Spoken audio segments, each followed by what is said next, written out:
Good afternoon, good people. How you doing? Welcome to Deconstructing Christianity. I am your host, Coach Renz, and today we're going to go through this topic again because I didn't get a good argument from anybody. They were too afraid. So hopefully we can get some good arguments today or good conversation today. Uh, Today we are going to talk about the Old Testament. And as I've said on many occasions, without the Old Testament, you can't have the New Testament. Without the Old Testament, there's no Jesus. Jesus cannot exist without the Old Testament. So Christianity, therefore, cannot actually be a true story unless the Old Testament is correct. As many like to say, if the foundation is weak, then the house will crumble. Even the Jesus characters, what did he say? That if your house is built on sand, that it'll fall, but it has to be built on stone. And today we're going to examine whether or not the Christian faith, Israel, the Abrahamic faith, period, are built on stone or are they built on sand. And I'm going to tell you right off the bat that the Old Testament faith, the Abrahamic faiths, are built on sand. I mean, just starting with Genesis. Genesis tells us two different creation stories. Two separate creation stories are talked about in the Genesis story. When you read the Genesis story, so first, let me explain that chapters is not something that the ancient Israelites would have had. The chapters are something that was created by later writers. When they start to canonize these books, they begin to put them in chapters and verses. So there were no chapters and verses on the scrolls themselves. The parchments that we have found, there are no chapters and verses. These are later creations. So there is no Genesis chapter 1, Genesis chapter 2. But what we can tell with linguistic archaeology is that Genesis chapter 1 should fully extend until the first line of Genesis chapter 2, verse 4. Then Genesis verse 4, in the middle of verse 4, starts an entirely different creation story. And in those two conflicting stories, what we see is that the animals and the plants in Genesis in chapter 1 were created first. But in chapter 2, the animals and plants are created after man, after Adam. And some even go as far as to say that the Adam creation was a special creation of man, that this is the special creation of the Israelites, right? And so it sets up where Cain can have a wife from these other people, right? So it creates that excuse. Later books talks about how, Cain and Abel had twin sisters that were born at the same time, and that he married his twin sister. But those books have been seen to be forgeries or written so late that it doesn't even matter. So Genesis chapter, just as soon as we start the book off, Genesis chapter 1 and chapter 2, we got conflicting stories. We got contradictions throughout the entire thing. And if the creation account is false, is built on sand, as I like to say, as the Bible like to say, Christians like to say, then the whole thing is false. The whole story falls apart. Jesus can't be Jesus if the line of David is not special, right? To which the line of David ain't special. It's not a special line anyway. David is a change up. Is a change up, and then a history was created for David. Saul didn't work out, so then David had to become the new line of the tribe of Judah, so that the whole story can fit.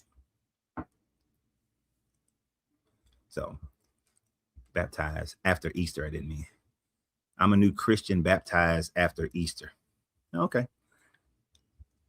Why did you become a new Christian when your whole foundation is built on contradictions and made up mythologies? If the line of Jesus came from the fake prostitution of Tamar and Perez, Tamar through the son Perez, through the illegal acts of Leviticus, because Leviticus says that a father should not have sex with his daughter-in-law, but yet that's what happened in the story with Judah and Tamar, and then you get Jesus through that line. They even consider it a blessing to be blessed that's the same as the house of Perez. Sounds like political spinning, if anything. So there are so many problems with this Old Testament. Fact that there is absolutely no proof of a flood. There's no proof of a Tower of Babel in the way that the Bible describes it. There's no proof of Moses and the Exodus, Joshua's conquests. We have none of those things. Not one of them.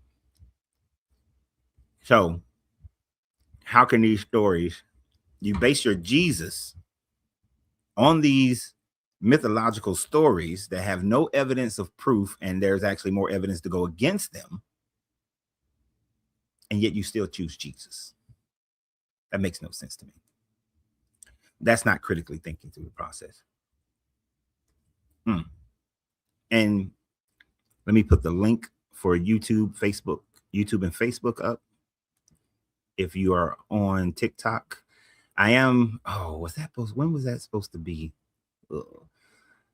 I do have a tech session coming up so that I can have everybody on the same damn thing and not have to use my phone and my laptop.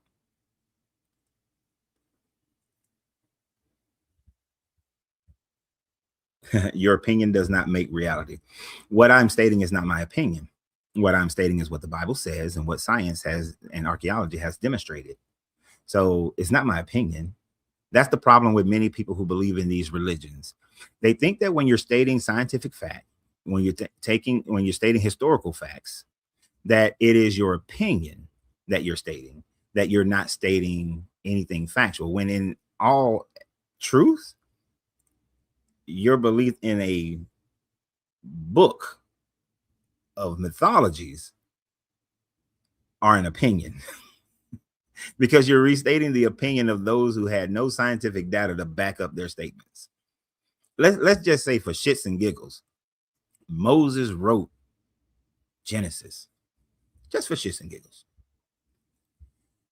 Moses is stating an opinion. Moses is not backing up any of the statements of Genesis by any facts whatsoever. Oh, God gave him the revelation. An opinion that cannot be supported by any facts whatsoever. So who then, therefore, is making their life decisions based on an opinion? Sounds like the Bible believer is the one that's stating their facts on opinion, stating their life, their belief on somebody's opinion. But people have been so indoctrinated, whether directly or indirectly, into these religions, they can't see the illogic of their religion. What facts support Moses actually ever existed? We can see plenty of facts that he didn't exist. We do not see the downfall of Egypt in the sense that Moses proclaimed it with his 10 plagues. That would have created a catastrophic event throughout the Mediterranean. Never happened. We don't even see a catastrophic event of the Mediterranean until we see the end of the Bronze Age collapse, which is long after the supposedly time frame of Moses.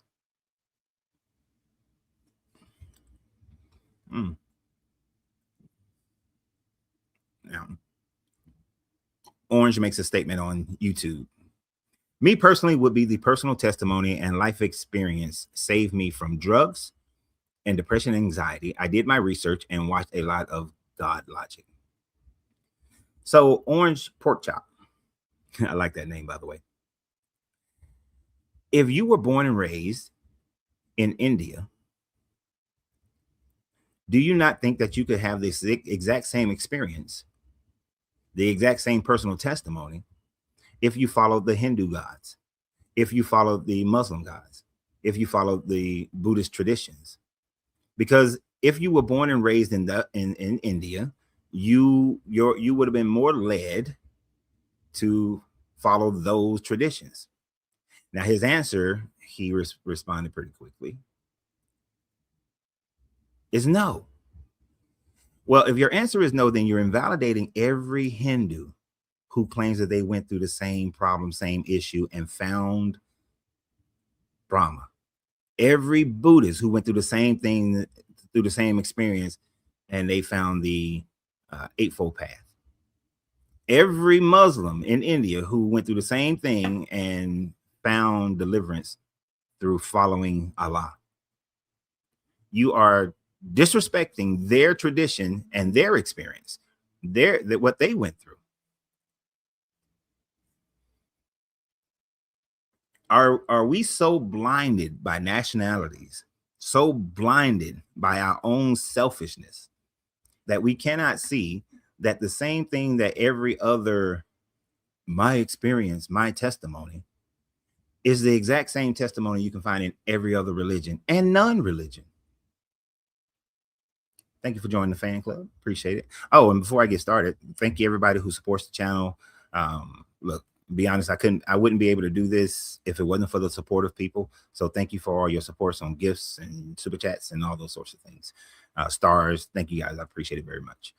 But that is the part that people who believe in any religion struggle, because they can't see that and if their whole basis is testimony, experience, their view is so narrow that you can't see that those same testimonies, experiences happen everywhere with every religion and non-religion. And they always think that theirs is the only way, the right way. Oh, I already got somebody over here on TikTok. Oh, nope. I guess that was a accident by Justin. So they always claim that their experience, your experience actually means absolutely nothing to the grand scheme of whether or not something is true or not true. It doesn't. When it comes to these types of things, your experience is meaningless. You're just justifying. Oh, somebody just put it up here. You're just veritas. You're just, he says that, and your opinion is not justified. You're just justifying your experience based on your beliefs, based on your culture, that in the country that you grew up and you was raised around. You're justifying it based on that. It's not a justification based on actual facts.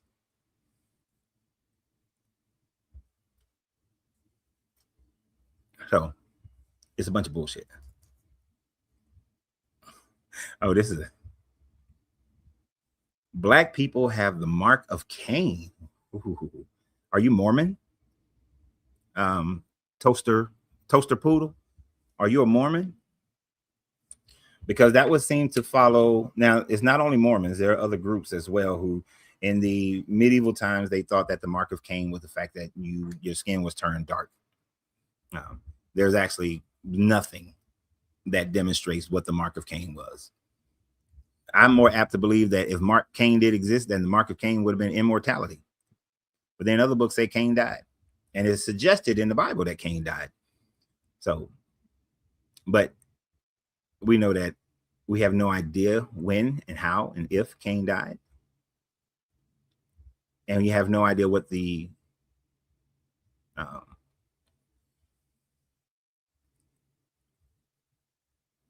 we have no idea what this mark was. So you can state that, but it means nothing.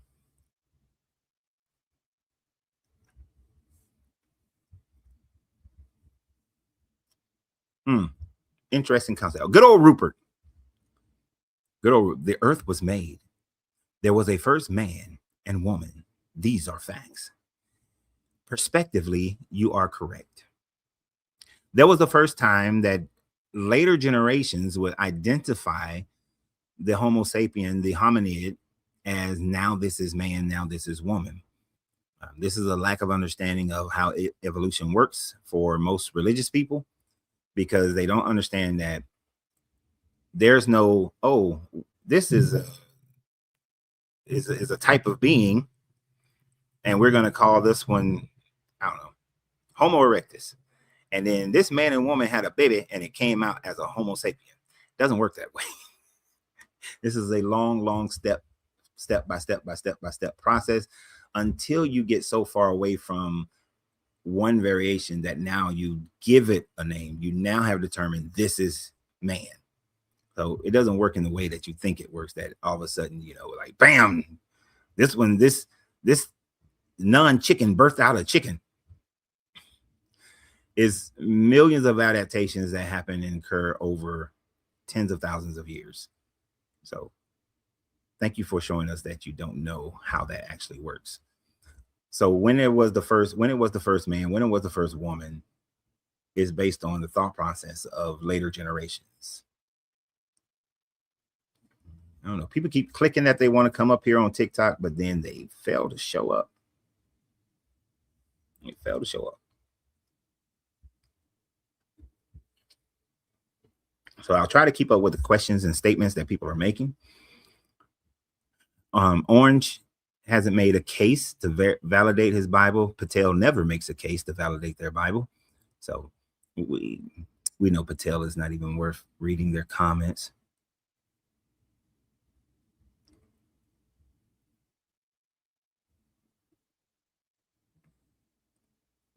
Not like the Bible.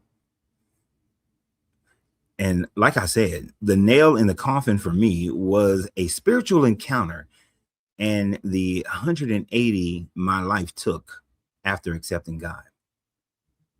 My life took 180 when I joined the Marine Corps. It took 180, joined the Marine Corps.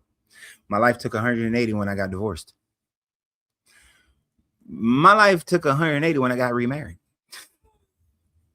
My life took a hell of a 180 when my first child was born.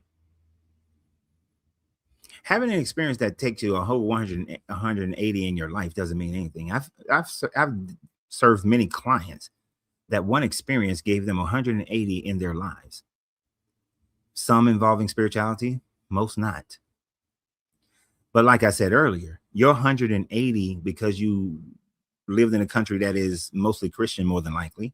I don't know exactly where you're from. It happens because you're either socially indoctrinated into a religion or you are directly indoctrinated into a religion. You finally give into that religion when you hit a low point. You see, most people make these massive changes in their lives when they feel enough pain. Everybody has a different level.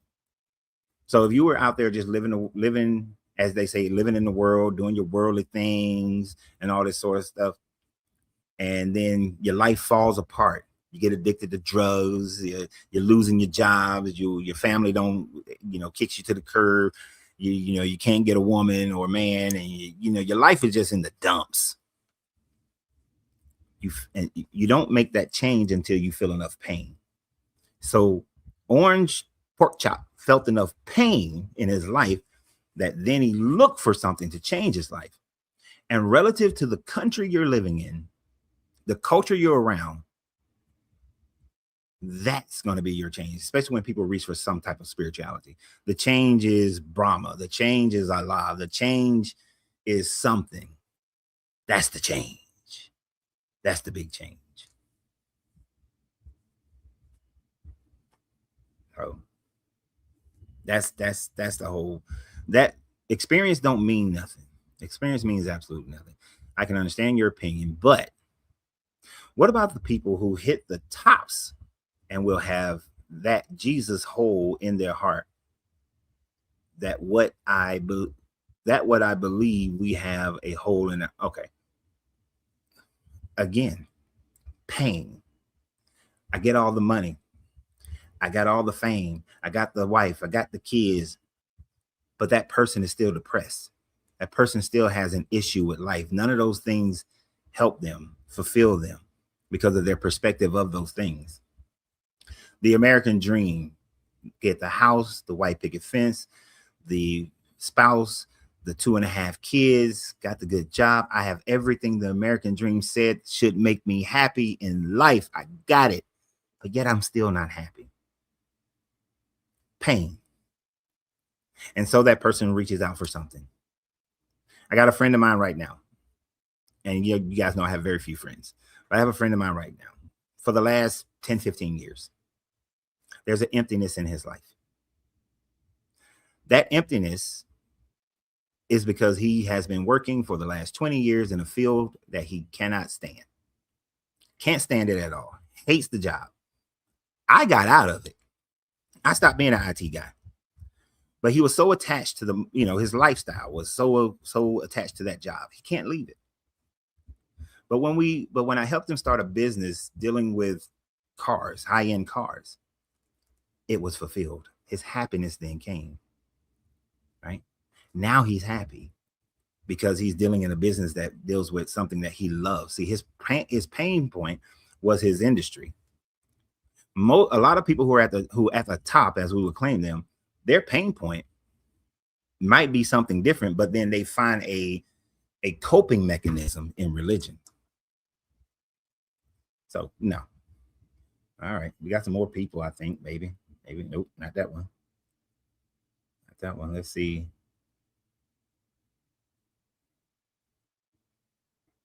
I'm gonna have to ask this person something. The mentor. Nope. These TikTokers are clicking that button by accident.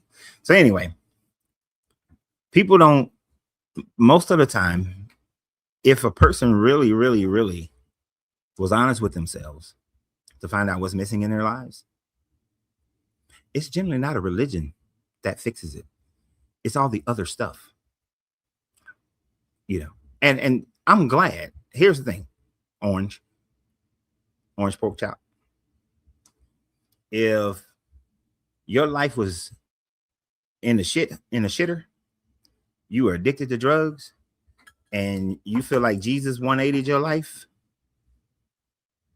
so that you're not on drugs anymore, so that you're not a menace to society or whatever it is, hey man, stick with Jesus. I do not want you to change. Stick with Jesus. I'm not asking you to change.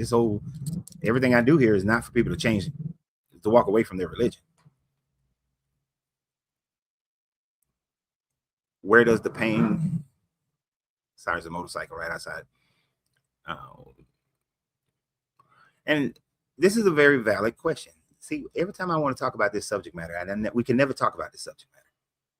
We can never talk about this subject matter. So where does the pain come from? Life. Pain comes from life. It comes from civilization, from society. It comes from the fact that when you were born into a world that says that this is what success and happiness looks like. And it's generalized for everyone. But that's not what success and happiness look like. Success and happiness look like whatever it is for you. And when you're not pursuing that, when you're not involved in that, then pain comes. When life says that, perfect. One of my former clients, she grew up in Eastman, Georgia, little country town. In her little country town, if you are a woman and you were over the age of 25 and you weren't married and had a baby, then you were a failure. Now, it didn't matter that this young lady had grown up, went to college, didn't have a baby without a husband, became a pharmacist, was a pharmaceutical manager, making great money. None of those things matter. The only thing that she had this pain, and the pain that she had, that she complained about for 5 years that I trained her, is the fact that she was considered an old maid. It had been drilled in her head that she was an old maid, that she was unsuccessful. She did not have a husband. She did not have a child. And so she felt pain for that for the 5 years that I trained her. And about 7 years after I met her, her on and off boyfriend, they finally got married. And then they had a child. Now she feels whole. So where does the pain come from? The pain came from her family and her community saying that a woman must be married and have children by the time she's 25. Pain comes from society. Pain comes from you being indoctrinated into a mindset that is not your mindset. So I don't know what prompted you to get involved with drugs. I don't know what prompted you I don't know what you was going through. Can't know unless you tell me. But I sure as hell guarantee it's not a lack of God. Think about this for a second. A newborn baby does not know God, has no idea about these gods. A newborn baby is atheist as a mug. Is that newborn baby going through pain? Or is that newborn baby happy and laughing most of the time? Children running around, don't know God. You see, I just saw this, and thank you everybody who wished my wife a happy born day. Over our born day weekend travel, uh, we saw two kids, never met each other, but they automatically just friended each other, was having fun, a good time. Kids don't know about race and caste economics and are focused on sex and gender and all those sorts of things. These were just two kids. They were having fun in the pool, and then they was having fun running around the whole resort. They was just having fun. They learn pain when the expectations of life starts to be put upon them of what they are supposed to believe and not believe. 20 years from now, that little boy, that little girl can hate each other because of nationalities, because of gender, because of race, because of economic caste. 20 years from now, they will have been indoctrinated into the American thought process, and they could literally hate each other. When 20 years prior, they were running around having fun. So, yeah, some kids have a rough start. Some kids have a rough life. Pain is placed in them early. But pain is placed in people through society. It is not because of God. These kids were perfectly happy without God. Babies are perfectly happy without God. As long as they're getting their food, as long as they're loving, children, babies are perfectly fine. Society creates pain. And your God doesn't relieve it. When people say that their God relieved them of their pain, gave them a 180, that's just a coping mechanism. And then they actually, but thankfully, they will use those situations to try to get their life in order to find the other happiness. Because guess what? Most of the people who are in churches, they're in pain. Most of the people who are believing in this God, they're in pain. Their life sucks. Most of them are feeling it. You go to church, and pastors know this, and they utilize this to keep you caught up, to keep you believing. I saw this little video today where this woman pastor was talking about, oh, God is about to release something, but give you the promise, but you got to be obedient. Take that first step. That first step might be evangelism, joining the evangelism team. That first step might be, what did she say next? Because I like the way she put them in order. She joined the evangelism team. That first step might be joining one of the other church ministries. That first step might be making a sacrificial donation to the building fund. I ain't heard building fund in a long ass time. To the building fund. But in order, and then she stopped right there. But in order for God to deliver to you all the blessings, you got to first make that sacrifice to God, that step to God. And she ended with that building fund because she wants that to be the last thing on their mind, right? And that's the easiest thing. The other two things require them to make time and commitments to organizations within the church. Giving some money out of your pocket is the easy thing to do. So the psychology that she was working on was the easiest path to you feeling better about yourself, which is to give money to that building fund. You see? So, but these people are in these churches and they're hurting. They're hurting in the church. You got the single women who just keep praying and praying and praying for a husband. They in there hurting. Why God ain't giving them the perfect husband yet? Why is that divorce rate just as high in the church as it is outside the church? Why is pedophilia higher in the church than it is outside the church? Right? That pain is in the church. Why financial brokenness is just as high in the church as it is outside the church? Drug addiction is going on in the church. So if God is this safe haven, this deliverance, they should not be having these issues, right? They should be filled. You got baptized. Now you got baptized right after Easter. You're gonna have a good time right now. Life is gonna be splendid. Everything is gonna be coming up rainbows, looking great in your eyes. Everything is gonna be looking progressive. Come back in about 2 years. That pain, that whatever pain that caused you to go into drugs, I guarantee you'll still have that pain. The religion, thankfully, hopefully, I ain't gonna say thankfully because we don't know yet, but hopefully that religion will be like your AA, your sponsor, your drug sponsor, and every time you have that urge, it'll hopefully keep you from doing it. I do hope that for you, right? But what I hope for you even more so, Orange, is for you to actually go into a serious discovery of why you ended up in that situation in the first place and fix that.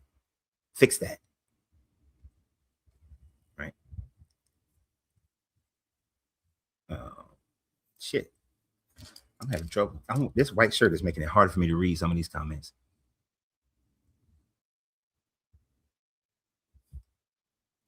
The word ain't got nothing to do with your personal problems. It's your own fault. Yeah, except for when people base their life off of this word. When you think that your way of thinking, your way of life is the way that this God wants you to be, that's when it is not only your fault, but the fault of you believing in this God.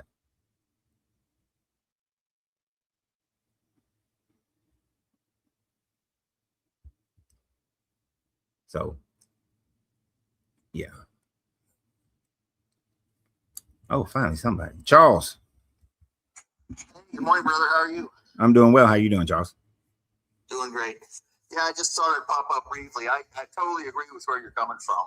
I'm an agnostic atheist, ex-Christian, raised in the church, dealt with the whole stuff growing up of the guilt and all the craziness. And I appreciate you kind of helping to try to get people to realize that there's many other ways to live your life. You don't have to deal with some imaginary sky daddy breathing down your neck, threatening you with everything in the world to try to force you to do something. That's all I had. Exactly. I appreciate it. Thank you very much. All right. Thanks for having me up. My pleasure. Have a good one.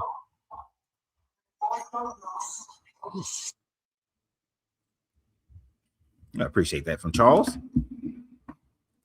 Yeah, we don't need it. And religion creates so much shame and guilt, right? And yeah, people like to focus, like somebody on here is talking about, oh, thou shalt not steal. People like to focus on some of the things that were part of civilization before these so-called 10 commandments were ever written. You had in the Hammurabi Code about stealing. You had in the Confessions of Mayat. We know that the Kemetic civilization is thousands of years older than the Israelite civilization. They already had, I have not stolen, as one of the Confessions of Mayat. The Code of Hammurabi, which is before the invention of Israelites, already had you should not steal. Civilizations already had this. The moment civilization started to sprout up, and civilization, in my definition of it, is anytime any group of people come together to live as a unit. That is civilization, regardless of their technologically advancements or not. That's civilization. Soon as they come together, laws come into place. Stealing becomes something you can't do. Right? Before, when it was just you walking around, you could pick up, you see a rock, you could pick up that rock. You can take it home. You can use it to sharpen your blade, whatever you wanted to do with it. But once you start living with other people, now you can't necessarily just take something that someone else has. It's a natural outgrowth of living with other people. So when people say, oh, the 10 Commandments, no, 10 Commandments ain't shit, because there were laws around before then. Every law in the 10 Commandments was already around. Even the laws about gods. Because those people had their gods before this Israelite God ever showed itself up. We see that at Tehran Tepe and Göbekli Tepe, that especially on the vulture pillar, that the people whoever these people were in Göbekli Tepe and Tehran Tepe, that they had a belief in deity, in some type of deity. Most of it was astrotheology. It appears that most of it was astrotheology. That's the leading thought process right now. But they had their gods. and they had their rituals and thought processes and everything dealing with their God. So believing in a God, worshiping that God, was around long beforehand. Long beforehand. Kabbalah, bro. I don't know what you mean by Kabbalah, bro. So, no, your 10 commandments don't mean much of nothing in the grand scheme of things.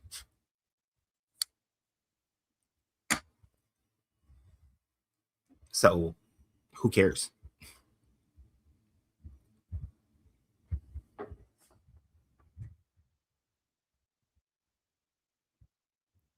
What that tree means and that hand symbol meaning around your neck.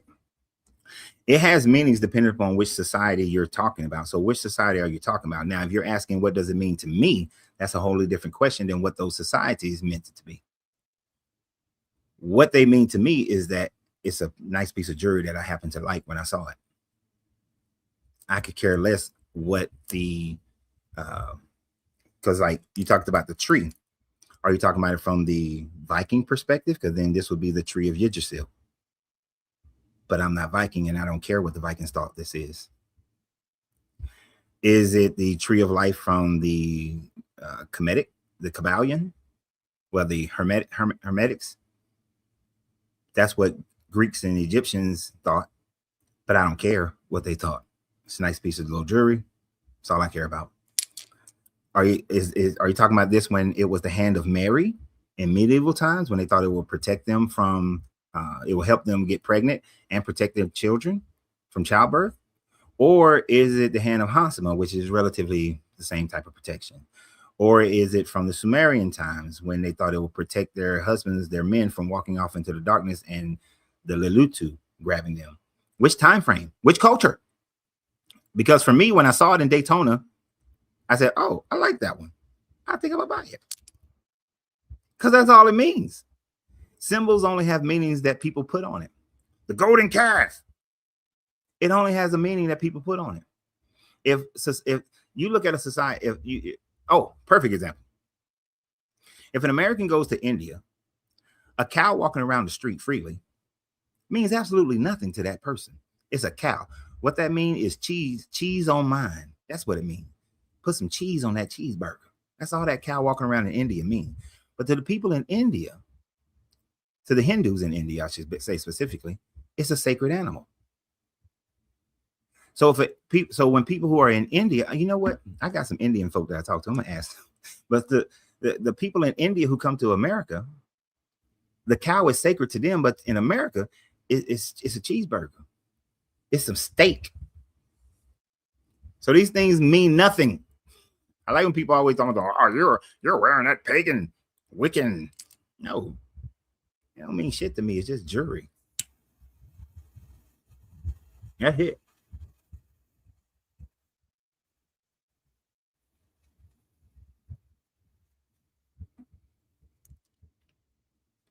Just like Christians walking around with a cross.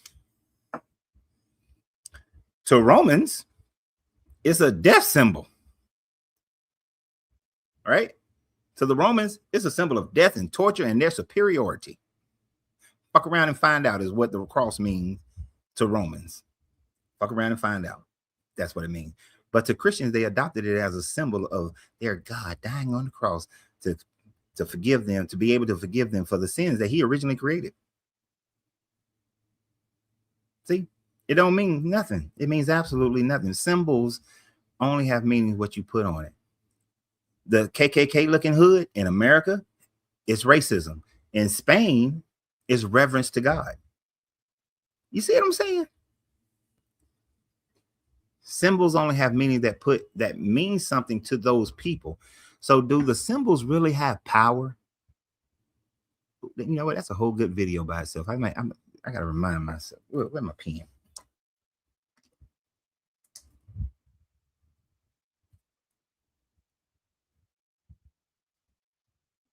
Yeah, that's a good video. Appreciate it, Brad. That's a good video. So these symbols don't mean shit. They mean absolutely nothing.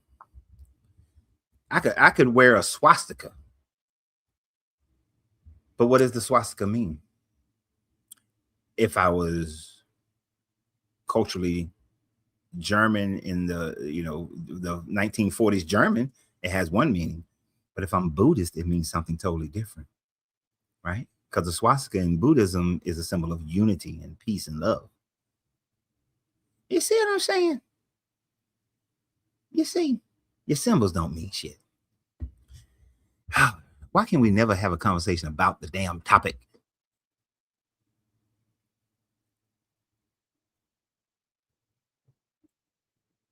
Dark Knight.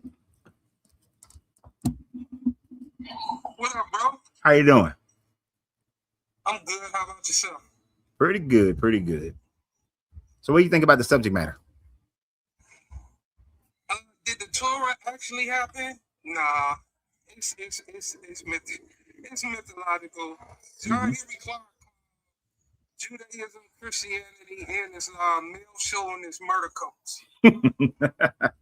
I would agree. Male chauvinist murder cults. That's a good way to state these cults. Because that's all it really is. Throw a little blood cult. I throw a little blood in there too. Yeah, all three of these faiths turned on black people and enslaved them.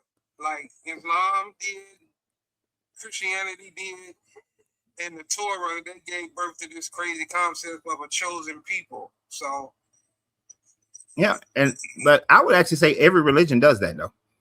If you look at Shinto and all these other religions, their people, the people who develop those religions, all think that they are special. So really, they all have a hierarchy. They're all anti-women. Man is the Don Mega, and the woman got to stay in a place, and all this old foolishness, man. No, I agree 100%, and I agree with that with all the damn religions. Even I know a lot of black people like to go from Christianity to like African ancestry, but if you really take a deep dive into African ancestry, it's the same shit. Their people are special, whichever tribe it is, or nation, or empire, they're special. That's why they can enslave other people or mistreat other people. And they're all still male dominant. Even the ones that got a female deity that is part of creation or is creation, they still are male dominated society that treat women like shit. I don't think that's the character of black people though. I think that in our culture, historically, it was different. Because to my understanding, the first person to find God in our culture was the woman, was the black woman. Where'd you get that from? You see, where did I read that at? Oh man, now you put me on the spot. Oh yeah, I'm gonna put you on the spot. I read so much stuff, man. I would say by Sheikh Anta Diop, The African Origins of Civilization. Mm-hmm. To my memory, and just studying, because, like for instance, right? So when you look at the pharaonic dynasties, right? Mm-hmm. It wasn't patriarchal. It was more matriarchal, where the line of succession, like when you had a pharaoh on the stand on the throne, right? Mm-hmm. The next to be pharaoh was not his son; it was his sister's son. Yo, bro, I'm sorry, I gotta go. I'm at work, bro. Okay. But that was I appreciate you, Dark Knight, but that was wholly incorrect. The lineage in the pharaonic dynasties passed down from father to son. Now, simply because they married their sister was usually their first wife, and when she would then be the dominant wife within their polygamous relationships. And so, because she would be the queen mother, but the son of the queen mother would become the next pharaoh. The only time that a woman became a pharaoh is if they had no sons, or if the son was too young and the woman had to take over until that son came of age, and that's what we see with Tutankhamun. Tutankhamun was too young to become pharaoh, so his mother, she was pharaoh until he came of age. So we don't know. The pharaonic dynasties were male centric as well. Wait a minute, did he come back up? Are you back up, Dark Knight? They wanted to ask me a question. Yeah. Yeah, but I don't know if you heard what I just said, but that's not how pharaonic dynasties actually work. The pharaonic dynasties work in the shortest version I can put it is that the pharaoh would generally marry his sister. That would be the queen mother. Then he would also have many other wives as well. If the queen mother gives him a son, then that son becomes pharaoh. If she doesn't, then the next prominent wife son becomes pharaoh. We see that with Akhenaten. But the only time a woman became pharaoh is when the son was too young or there were just no sons. But it was still male centric in the pharaonic dynasties. That's why damn near every pharaoh is a dude. Yeah. You had Queen Candace, you had she's not part of the pharaonic dynasty. Yeah, she was. Like when the Hyksos invaded them, she was sitting on the throne there. And I think it was Candace or I don't want, and not Nefertiti, but they had, to my understanding, it was at least maybe 3 or 4 female pharaohs. Oh, I don't disagree that there were female pharaohs, but the norm in the pharaonic dynasties and kings before pharaohs was male ascensions. It was not female oriented. There was special situations when anytime a woman became the pharaoh. I disagree with you, bro, because in order for you to even be a pharaoh or a god, you had to have a goddess. Like you couldn't be that. You had to have a goddess attached to you. And also, when you look at the wait a minute, wait. What did you just say? Say that again. When you have a you couldn't have a female. Well, first let's tackle the first thing that you said. All right, so I just brought up a list of all of pharaohs, right? So you got, now first they were kings in the old kingdom. You got Namir, dude, Droger, dude, Senefu, a dude, Khufu, a dude, Menenhotep the second, Senusret the third, dude. These are all dudes. Amos the first, Hatshepsut, one of the few female pharaohs. Thutmose the third, Amenhotep the third, Akhenaten, Tutankhamun, Ramses the second. Then you get into the Ptolemy dynasties, and other than Cleopatra, they was all dudes. So the line in Egypt ran through dudes. There were only a few women who were pharaohs. And then you were saying, what were you saying about the gods? You couldn't have a male god attached to you? You know, I said you couldn't be a god unless you had a goddess. It depends on which story are you talking about, and that's not actually true because Ra didn't have a goddess. Well, even when you look at the original Trinity story with Isis, Osiris, and Horus. Yeah. And who was their daddy? Who was Isis and Osiris' daddy?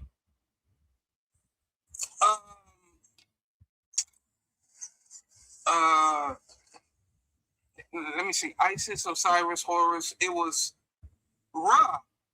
Right. Like, it was Ra.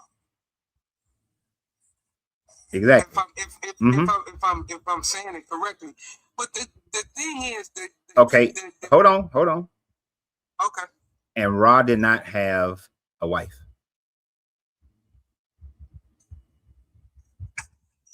And Ra was the supreme creator deity. Yeah, he was. No wife. But the thing about it though, when you look at I was on ChatGPT one time, and I said I want you to do a comparison between the women in Rome and the women in Egypt, right? There was no comparison. Like in African culture, I didn't see the oppression of women. Like just when I didn't see it.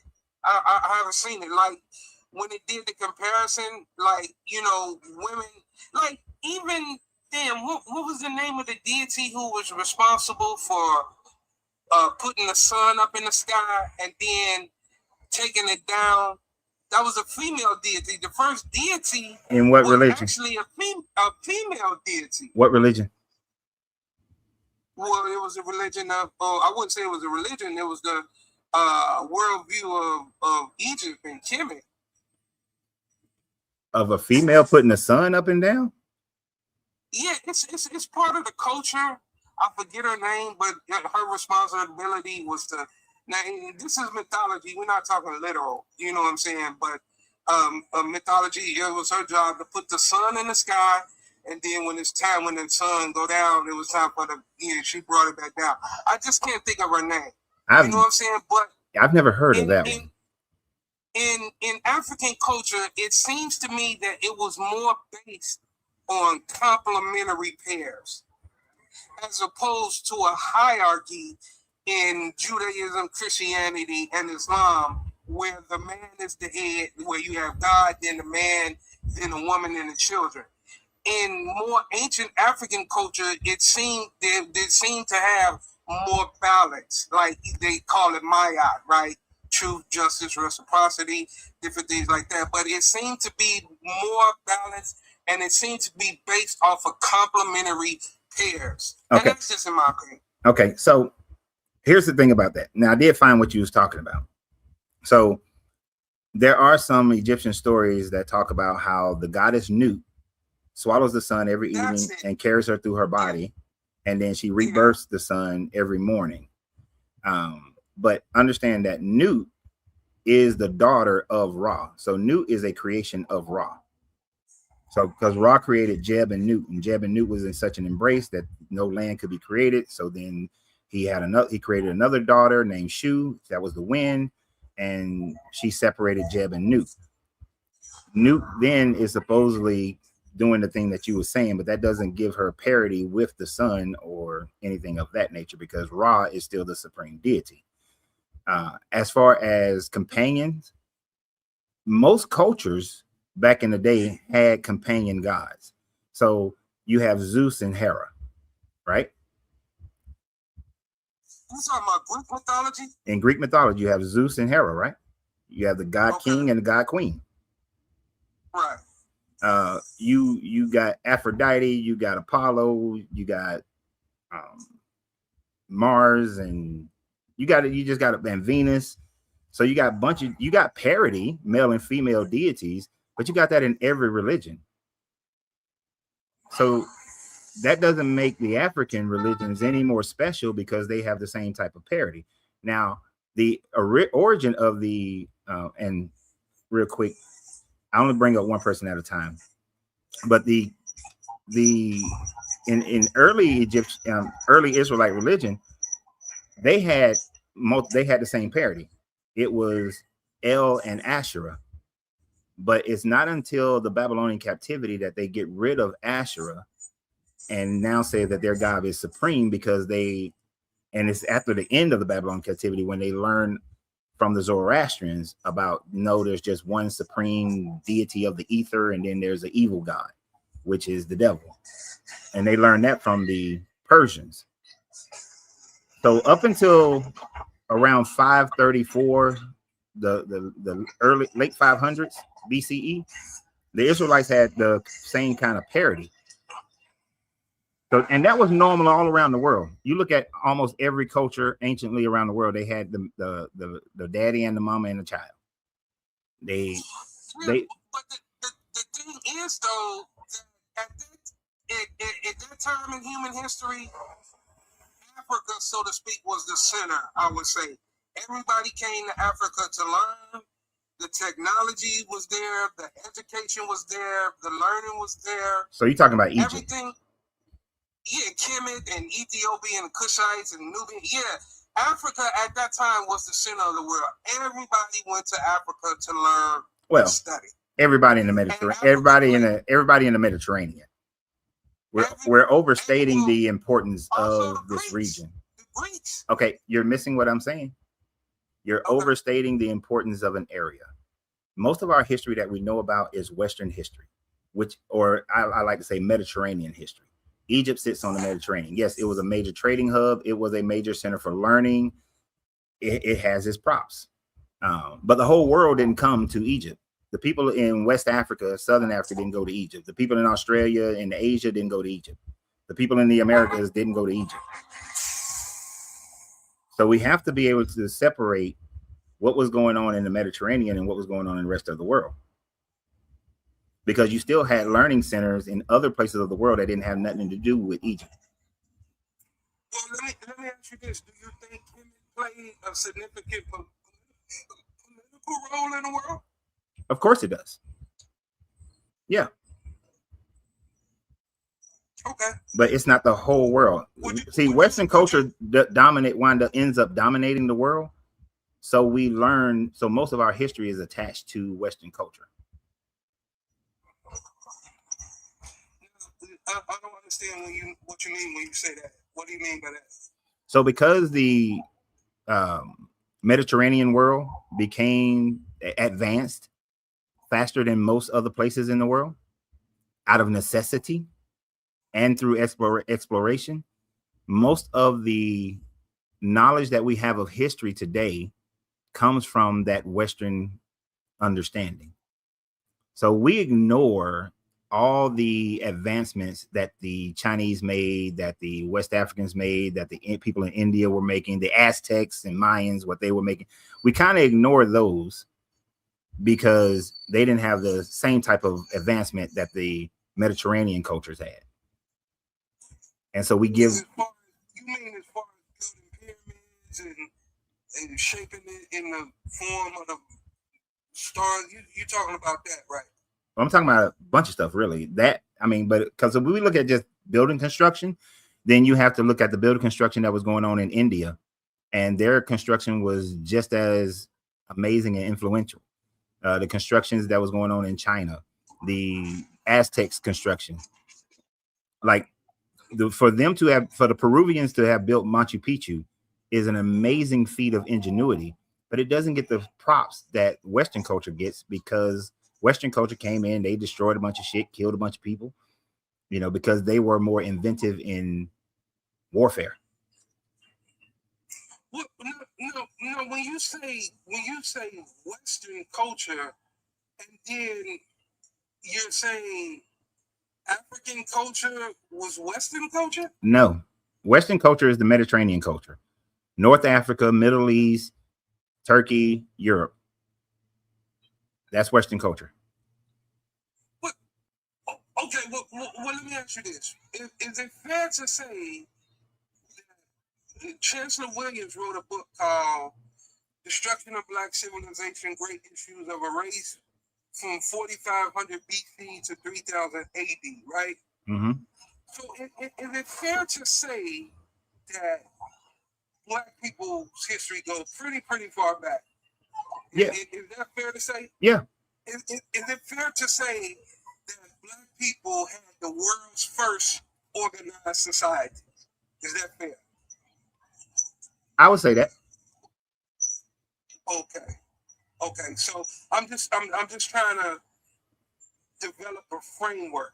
You know what I'm saying? Because is it fair to say that when we talk about paper, that paper was invented in Egypt or Kemet? Yeah. Okay.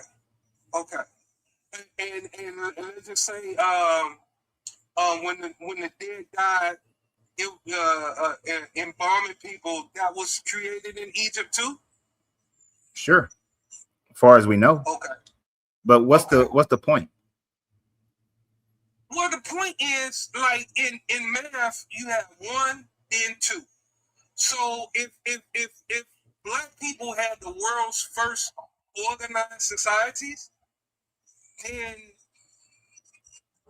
our place in history and who we are is just very significant, at least in my opinion. No, it is. It is significant. It's like I was saying, it's significant. It's just that since Western cultures took over, the Mediterranean cultures, the European cultures, North African cultures took over, then much of that history is lost. So like we don't know what was going on. And you know what Adam's calendar is? No, I've never heard of that. All right. So and I'm not being funny, but this is what I'm gonna ask you to do. Study Africa beyond Egypt. Egypt is not the whole of Africa. Egypt is a tiny little speck of Africa. So down near in like modern day South Africa, you have Adam's calendar. Adam's calendar shows that it was a crawl civilization, that they had cattle, that there was some type of mining going on, that it was a civilization. We don't know much about it because almost everything was destroyed except for the dwelling. And so what archaeologists can put together is very limited. But it was a civilization that they estimate at minimum 70,000 years ago, but up to about 200,000 years ago. But we don't know much about that. We don't know much about how they were living, right? So we can look at the Dogon tribe. Like the Dogon tribe and they didn't use any computers or anything like that, but they done mapped out the stars too, and people are wondering how they did it. So what I'm saying is that everybody has something that they did that was amazing that other cultures hadn't come up with yet. You know, the Chinese came up with gunpowder. You know, ain't nobody heard of that. They didn't use it for warfare though. That's not true. That's not true. No, they did use it for warfare. They just didn't make guns in the way that Europeans made guns, but it was used for warfare. More akin to grenades than anything else. But they developed. Yo, bro, you're boy. I don't want to change the subject, but I want to ask you about this. Any thoughts on the Punic Wars between Rome and Carthage? Thoughts like what? I mean, it was wars that was fought. Why? And the Punics lost. Had Rome on its knees. Why wouldn't the Africans just send reinforcements? Why would they not do that? What Africans? Or the Carthaginians. Because Hannibal, when he crossed them Alps with them elephants and knocked on Rome's front door and said, "Step outside," they were shook. Mm-hmm. They were shook. They were scared to death. Yeah. After the battle of when was the last one when he like killed like 70,000 troops in like an hour? Like he had Rome on his knees. Like I don't even think we would be going through some of the stuff we're going through now if they just would have just sit the reinforcements in and let them finish. I mean, I would have to do a deeper dive into it, but it could have been anything from supply chain, communication. I heard stories that Hannibal pulled back because his mother was sick and he went back to his mother, to other Roman generals taking advantage of other opportunities. So warfare is it's hard to look at warfare as a one simple thing because there's usually a cumulative effect that creates the outcome in warfare, not a one thing. And if Hannibal would have defeated the Romans at that time frame, then that doesn't guarantee that the transatlantic slave trade would have never happened, or the colonization of Africa would have never happened, or the colonization of the Americas would have never happened. Those things were going to happen no matter what. There was nothing that would have stopped the colonization of the Americas or the colonization of Africa. It was going to be done by somebody. Why would you say that? Because it's pretty much a fact of history.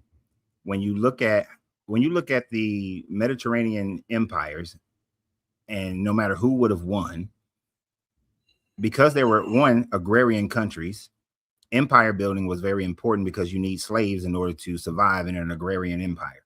Without slaves, an agrarian empire doesn't work, which is why slavery didn't end until the Industrial Revolution came. And then as population growth continued to grow, even though there were plagues here and there, in order to feed those lands don't provide enough to feed those people as their population grows. So they would have to go out and find other resources. People in Africa, people in the Americas, they were lacking certain things that would have helped them to repel colonization. For instance, a horse. This is how important a horse is. Without the horse, even though it originated in the Americas, it did not allow for communication and for speed of movement of military forces, as well as those people who had horses, which is why the Mongols were able to do as much as they did to the Middle East, what we call the Middle East, and threaten Rome, because they had horses. Africans didn't have horses. The southern South Saharan Africans, they didn't have horses.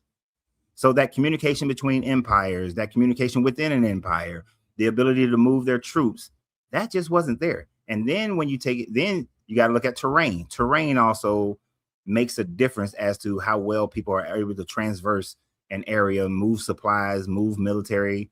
Those things make a huge difference. So it's simple things like that. It's things like that that seem simple, that the people in the Americas, the people in Africa didn't have, which put them at a disadvantage with people who had those things. And that's just a couple of things. Not even to mention guns and, gunpowder. If you're going to get into that period, I think it was. See, like John Henry Clark once said, more than half of human history was already over before melanated people knew that a European was in the world. Right? Okay. So I'm looking at melanated people historically as being a very key player in the ancient world, so to speak. Very, like, a lot of, like, most of the people in the ancient world were melanated, though. Most of the people in the ancient world contain melanin. Ancient, the Asians, even the Europeans were melanated, just at a low level, and the type of melanation that they have now is only about somewhere between 5,000 to 8,000 years old. So here's the thing. We black people today get caught up in melanin too damn much, as if it has this overarching meaning of spirituality and camaraderie. It don't.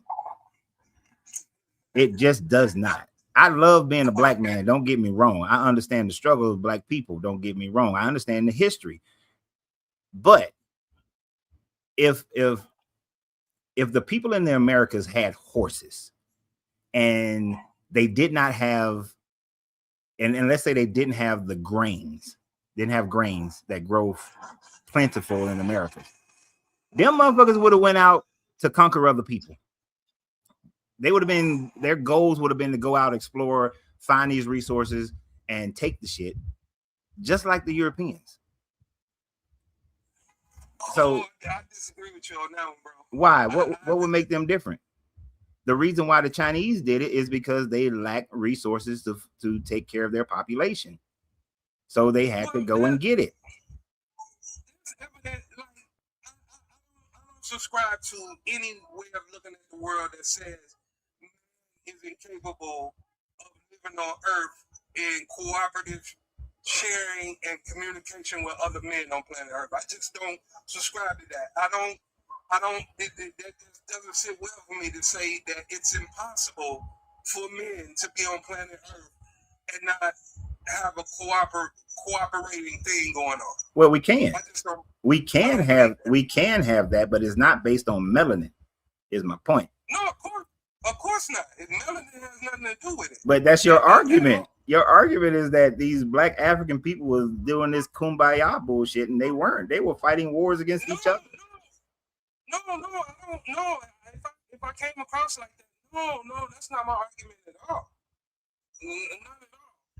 My argument is more that our history, like you said, has been lost. So, I'm just curious as to what made our people historically great. I would say that. I mean, you have to go and research the advancements that people made in their societies, like the Benin Wall, for instance. The Benin Wall was a great accomplishment by the Dahomey people, or the people of Benin, that area. I don't know if it was the Dahomey or the people before them, but it's the same general area. It was a great achievement. Of course, they got their ass whooped by the Portuguese and the Dutch eventually, so they had to succumb to their rule. But they did great things. There are many buildings that are built out of stone and mud bricks, castles, things of that nature, that societies all over the world built. We just don't know about it. To go back to what then this is why I was saying it. We just don't know as much about it because most of our world history, especially for those of us in the Americas, have been dominated by Western culture, by Western history. And let me ask you this: would you say that Black people historically, when we're talking about then, had knowledge of state craftsmanship to run a state? To my understanding, they didn't even have nation states; they had territorial states. But would you say that they had the knowledge to build a state, run a state, maintain a state? Would you say that historically Black people were nation builders? I would say historically everybody was nation builders. Okay, so today we are not. Why would you say that? Well, if you talk about the transatlantic slave trade, we lost a lot of things. And I think one of the things. Now you said today. Yeah. You said today we are. Right.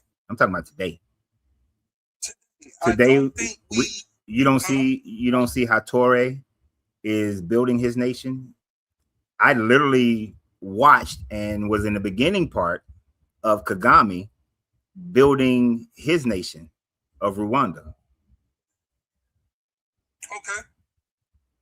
So I mean it in the sense of well, just going back to one of my sources, I'm thinking about Jackson Williams. He talked about that in ancient Africa, they had a democracy, and it wasn't a play democracy; it was actual real democracy. Where? The leaders had to do the will of the people, and if they didn't do it, they couldn't be what they were. Where? Specifically? Yeah. He talked about the Mosaic states, and he talked about there was a continental-wide governing system that made he was reaching who they were. He was reaching. There was no continental wide. There has never been a unified Africa, man. Never. There's never been a unified Africa. Hell, half the people in Africa didn't even know the other half of people in Africa existed. There's what would you call the unification between Upper Egypt and Lower Egypt? Okay, that's a small spit of Africa, man. That's just along the Nile River. That doesn't even go into the Aksum Empire. Wait, say that again out of here. So that doesn't even go. That's just along the Nile River. That has nothing to do with the people in South Africa, the people in West Africa. That's just along the Nile River.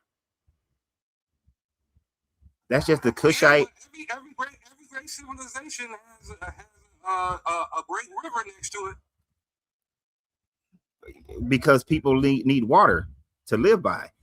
But what does that have to do with the rivers that flow through the Senegal or through the Gambia? With Senegal and the Gambia. That has nothing to do with those rivers. Okay. So those people in Upper and Lower Egypt, which is only in Egypt, has nothing to do with the people in the Gambia. And most likely at that time frame didn't even know each other existed.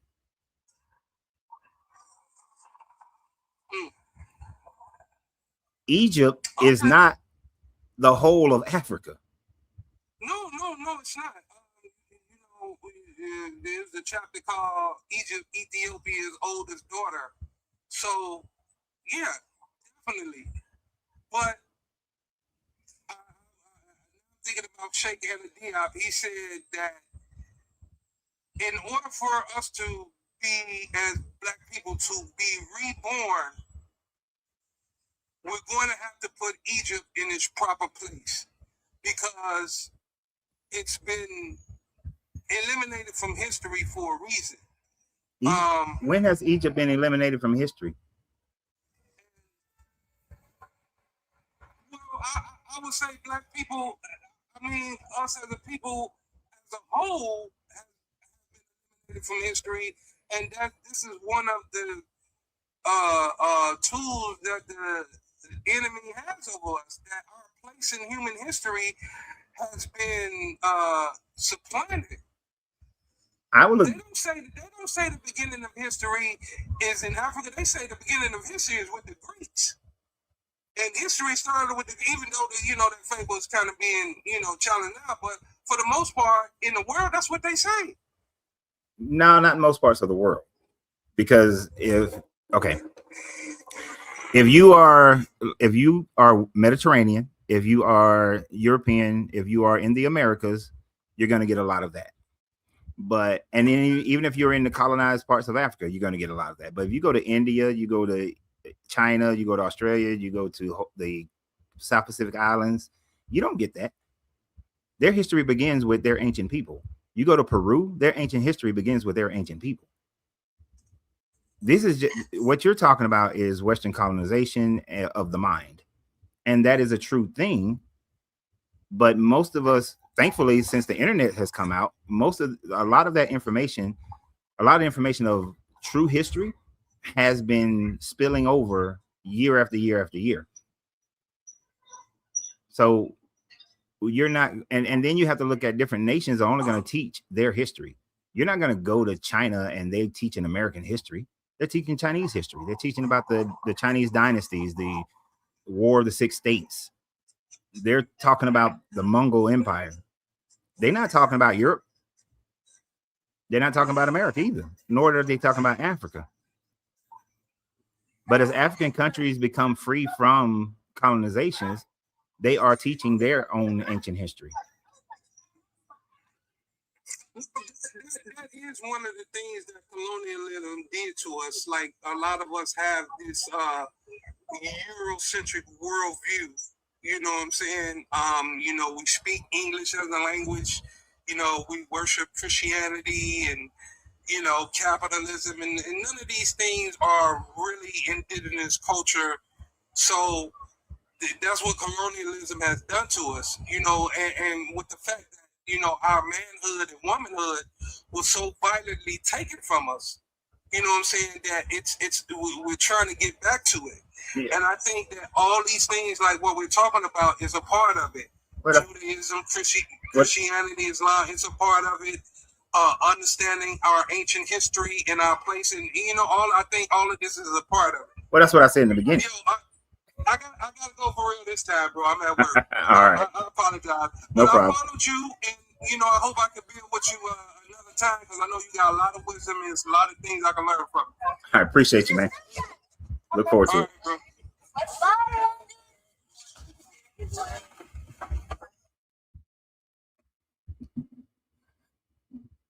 Yeah, I know. He's at work, so that's why y'all's hearing that background noise. But yeah, we have in order to truly understand how things are, you have to look beyond just what we've been taught in school and what you just hear that sounds good to your ears. We have every culture has a great history. Every culture has a terrible history. Every culture has been conquered. Every culture has done some conquering. A lot of history has been lost. But the more and more we dig, the more and more we find out about more of the world history. I have some people waiting patiently over here on TikTok. I don't know, to see if they're still there. Nope, he's gone. Yeah, for those who are new to the channel, I only take one person at a time. When you get too many people on here, they yelling and screaming and arguing and people talking over each other all the time. And no, that's a no.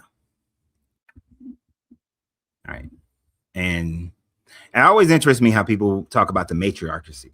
as if that was as if it ever existed as a whole. It didn't, as far as we know. It has existed in spots, but not as a whole. Very few times in the 12,000 years of history that we are truly more accountable to, you have moments where there was a queen. But I'm really curious the way he got this idea of a democracy. That was African democracy that was going on. Kingships, chieftainships were the primary forms of government all over the world for the majority of world history. And, when I did read Shake Out the Job back in, that would have been more than 30 years ago, a little more than 30 years ago. To me, I read and I saw, okay, I liked it. It sounded very pro-Black, pro-African, pan-African. But I also saw it was biased. It's also a bias work, as most authors are. Most authors are biased.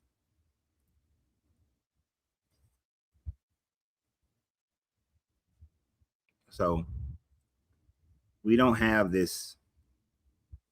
It'd have been great if there was this beautiful time where everybody was being fair to men and fair to women. But in our 12,000 years of history, we do not see where women were treated equally on a whole by any nation.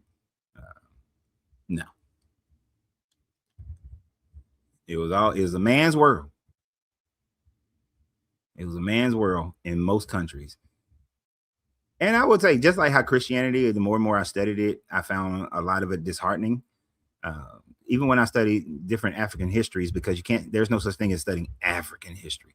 There's too many fucking countries, too many tribes to say that, for African history. You pick and choose what main nations or tribes that you're going to focus on.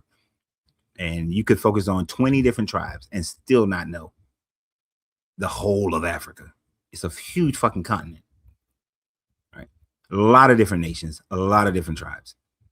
And all those different tribes and nations did things their way. And most of them had kings, so.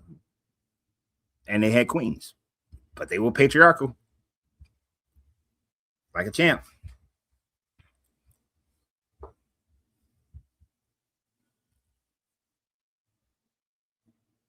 I know I missed a lot of you guys' statements. Let me see if I can. Oh, nope, that's not the right button. Right, Michael. Every human on the earth has melanin. Everybody has melanin. The only people who don't have melanin, I think, are albinos, and that's it. Albinos are the only ones who don't have melanin. But that doesn't make them any less than anybody else.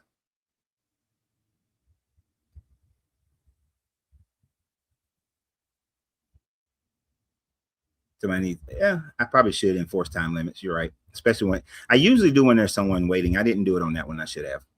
I should have. And yes, Jim, there are always two sides to every story. And most of the time we hear the side of the ones who won. It is only in the last 30 years that we're starting to get more of the side of the people who lost. But throughout the majority of our history, we only hear the victor side of the story and not the other side. And we just can't talk about this subject matter today. Y'all be pissing me off. I could watch somebody else live, had the same goddamn thing, and they will talk about it. People come on here and they want to talk about it.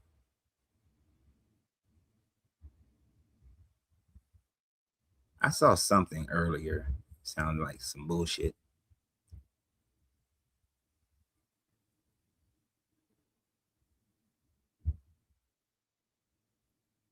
Ethiopia is part of Israel.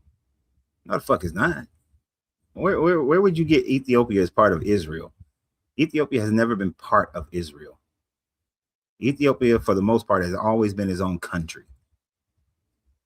Only for a short time frame did the Italians, mess them up. But it is not. It has not ever been part of Israel.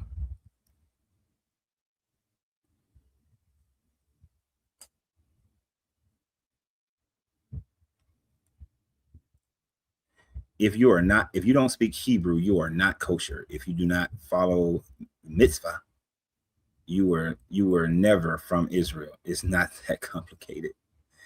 Yeah, I don't speak Hebrew. I never followed the mitzvah. I never was Israel, and I never will be.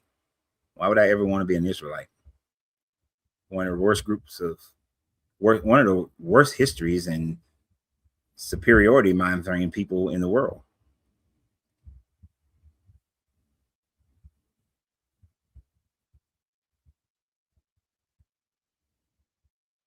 It's interesting comment.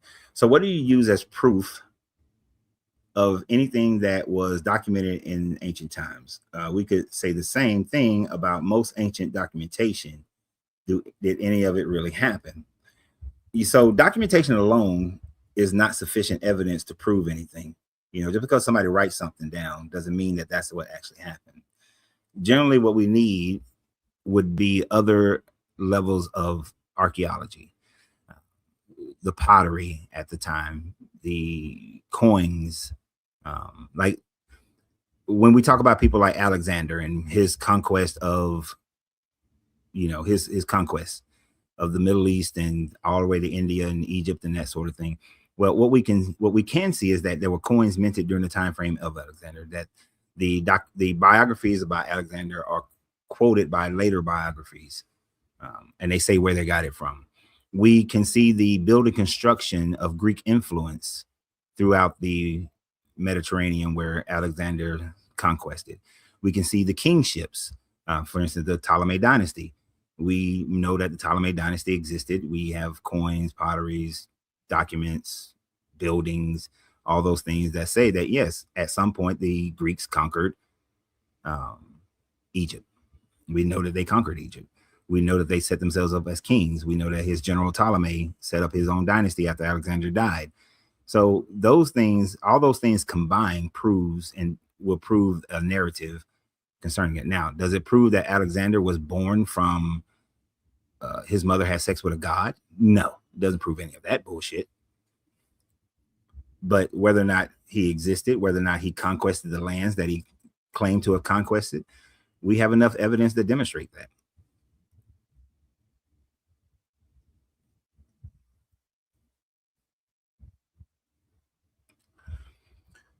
Uncle Deconstruction.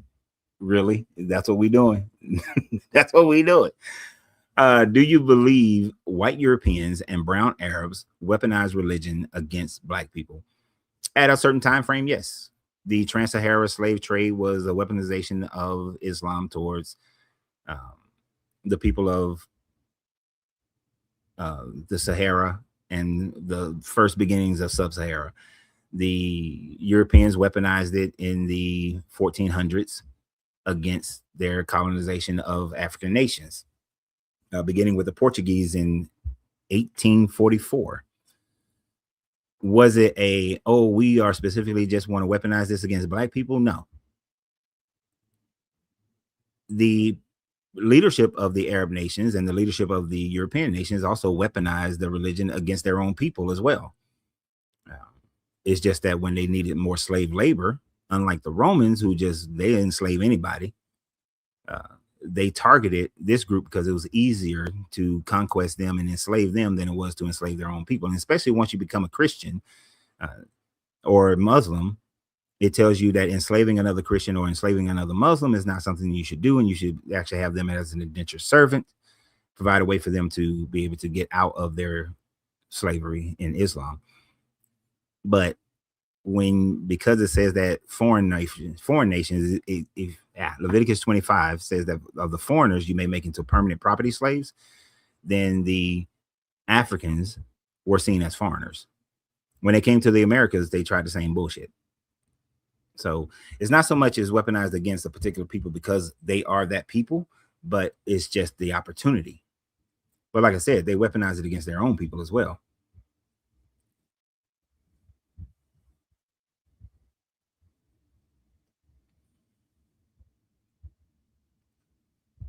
And there are some interpretations, but then once things go through peer review, there is most of it is not an interpretation. You can't interpret whether or not a building was constructed with Greek influence or if the coinage is of Greek coinage. There's no interpretation on those things. It's just is. Interpretation falls down. That's more in the God shit. You get interpretations. And then, like I said, peer review. Shit, what is his name? I can't think of his name. Zachariah Sitchin. Zachariah Sitchin's first interpretation of the Sumerian tablets, after extensive peer review and more knowledge is utilized, we find that some of the things that Zachariah Sitchin said was just wrong. His interpretation was wrong because peer review demonstrated, and the fact that we gain more knowledge about something. You have to realize that we've gained more historical knowledge and archaeological knowledge in the last 50 years, just 50 years, than we have throughout any other time frame in history, or put all the history together. We've learned more in the last 50 years than any other time frame, than all the other anthropological history put together. You know, them motherfuckers thought that dragons was flying around and doing shit, or that there were giants on the planet because they found dinosaur bones. You find a big ass femur and you say, "Oh, that's a human bone. That's a femur. It was giants walking around." And people found this shit all over the world. And so all over the world, you got stories about giants. But archaeologically, we've started to realize that no, them are big ass animals. And there are no giants. Giants never existed. So all them like stories in the Bible talking about giants ain't never existed. 3-cube law won't allow for giant humans to actually exist. It's an impossibility. I think the tallest human can only be about 8-9 feet, somewhere in that 8-9 feet region. No. And even right now, we're discovering that like we all grew up with Jurassic Park. Dinosaurs weren't these lizard-looking things. They most likely had feathers. They're more bird-centric than they are lizard-centric. So no, a lot of this stuff we're finding out more and more now than we ever have.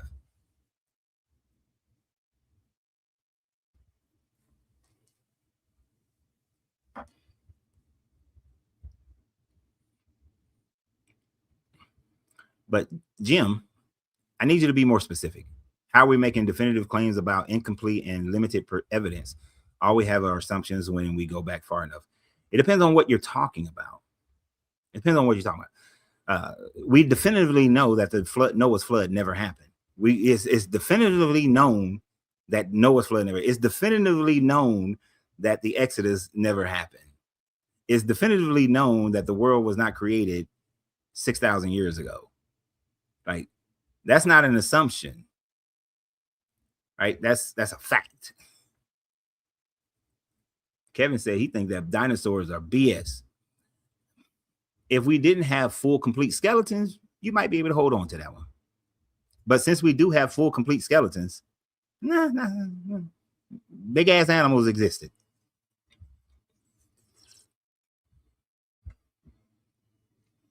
But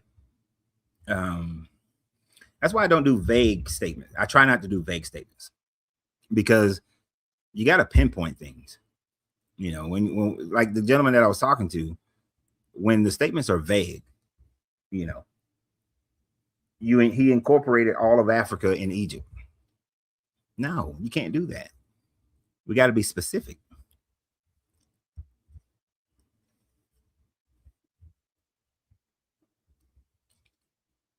And when we talk about this Bible, you got to be specific. Like the Tower of Babel, we have found that during the Babylonian time frame, and gosh, I was researching, I can't find, it's not coming up in my head right now. I forgot which king it was, but there was an unfinished, I got something in mind. There was an unfinished ziggurat, and the dude struggled for 90 years to try to build this ziggurat. And a lot of people are thinking, a lot of scholars are thinking that this is where the biblical story of Babel comes from the 90 years during the Babylonian captivity that this ziggurat was unfinished. and that the story was created as a, you know, I'm gonna talk shit about the Babylonians since they're in control of us kind of story. But we know that they did build ziggurats. But the Babel means gateway of the gods in cuneiform in the Babylonian language. It has nothing to do with confusion of languages. Right? How can you say that about all of them? Because none of these, what proof, Jim, what proof do you have that any of these things actually happen?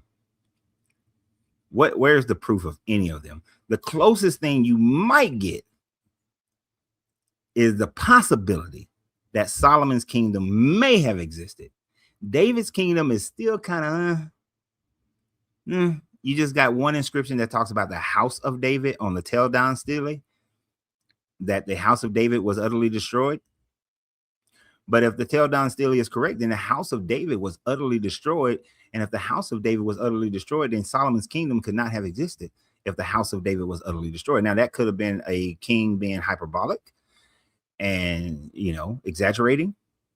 But it calls David's house a house of David. It doesn't say the kingdom of Israel, the kingdom of David, the kingdom of the Israelites, the house of David. That would be like saying what's a house? The house of the Melons have been utterly destroyed. No, even better. The house of the Carnegies have been utterly destroyed, because as of 1971, not one Carnegie was a millionaire, when Carnegie used to be the richest man in the world. But it wasn't until after 1971 that now there are two Carnegies that are millionaires, but the house of Carnegie is pretty much utterly destroyed. Right? So David could have just been a dude who was a chieftain or a warlord. That's all that is telling us. It's not telling us that this unified kingdom of Israel during the time frame of David, which would have only been plausible during the 900s and somewhere between 900s and 800s BCE, could not have been plausible earlier than that. Most likely mid to late 800s, in order for Hezekiah to be king during the time frame that in order for there to be the split of the northern Israelites and southern Judah, and for the Hezekiah to be king in the 700s. So you would have to put Solomon and David in the 800s BCE, but we have no evidence of Solomon or David. And we know historically that these motherfuckers who call themselves kings will make up a lineage in a heartbeat. I like this name. Dangerous Drug. Is it Dangerous Doug? Hello. Dangerous Doug. Dangerous. Did you hit it by accident, Dangerous? Dangerous. Dangerous Doug. Dangerous Doug going once. Dangerous Doug going twice. Dangerous Doug going 3 times. Okay. Yeah, so as I was saying, we know these people will make up lineages to give them authority over people in a heartbeat. So I don't really look at those and say, oh yeah, just because the Bible say that Hezekiah and them or whoever came from this person or this kingdom existed, nah, there's no evidence they existed. Muntu. How do I say that? The Muntu? Yeah, Muntu. Hang on, let me background. You're kind of echoey. Right, I had to stop the regular feed from coming in so that I could speak to you on StreamYard without the feedback, you know. Right. You understanding me? I know I've got a funny accent. Nah, you're all right. And if you remember, I've been here before a few times in the early stages. Trifold, you called me Trifold. Oh, Trifold. Okay. Yeah. Change your name. Well, first of all, let me say thanks a lot for letting me up, for having me. I was kind of in the bushes just listening, you know what I mean? Because I'm kind of multitasking right now, but it's always interesting to listen to you. Now, with that being said, let me address some of the what you've got on the screen, the thumbnail. That the Torah Okay. actually happened, creation, Adam and Eve, Noah's flood, and so on. I just want to begin with one point concerning Noah's flood, at least. I can probably speak to this Okay. more efficiently than I can speak to many of the other topics. But I do believe we have recorded evidence of a worldwide cataclysmic situation has been recorded in chronological history that happened in 2239 and is well equated with Noah's flood. Let me just read the caption from this particular manuscript. Here it goes, quote, of the four catastrophic destructions called floods in recorded human history, by far the most popularly known all over the world is the Great Flood of Noah, described in the book of Genesis. Well, there's a large body of theories who like to claim that the Great Deluge was just after the last ice age. There's nothing in the historical record to support this. Instead, the monuments, traditions, ancient texts, and chronology aligns perfectly with widely accepted scientific, multidisciplinary conclusions of a worldwide catastrophe in 2239 BCE. So, with that And where being was said, I where's invite that you from? to dissect that as you like. Where's that from? Uh, What article is that from? that is, this is from a body of work that's known as Archaic's theory, which is, it sounds mystical, but it's really a large body of chronological data, calendric systems, and so on, which we use the calendric systems to put the chronology in order. Cross-referencing, Okay, wait. You said archaic mysteries. multicultural Hold on, man. records. You said archaic mysteries? No, not Archaic Mysteries. It's called archaics.com, really. Where this guy is he's a chronologist, but it's not the only work that I've followed, but he is presenting some very compelling arguments to corroborate a lot of what we call mystical stuff or mythology. Does have a lot of compelling evidence to prove chronological history, or chronological dating. Well, what is he using? Because I mean, saying that multiple disciplines and whatnot doesn't really prove No, well, anything. the excerpt that I read was a kind of a summation of the fact that there are actual records to show from multiple different points of view that there was a particular deluge or a catastrophic event in the form of a deluge, which can be ascribed to being Noah's flood, thus corroborating the biblical account. No, it's not corroborating just because there are other flood stories out there. Well, this is why I put it out to you, so you could dissect that as you like. It was just, my input for the show. But I mean, go ahead. there are. Let me mute it. And it's weird. I just did a video on this yesterday. Like, I literally just did a video about this yesterday. That there are literally hundreds of flood stories around the world. And the overwhelming majority of those flood stories are localized floods. Most of them dealing with river floods or lake floods. And the timing of these floods, they do not all corroborate the exact same time frame. You have floods that are happening before Noah's flood, floods that are happening after his flood with these stories. For instance, the Algonquin story is a story about a great serpent being pissed off, getting into a fight. Well, got into a fight with another deity, and then in response to the fight, he flooded the Great Lakes, which flooded the Algonquin people, and they ran up into the hills to escape this flood.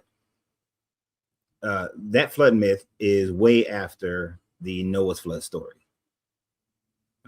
And it only flooded their region. It didn't flood the world.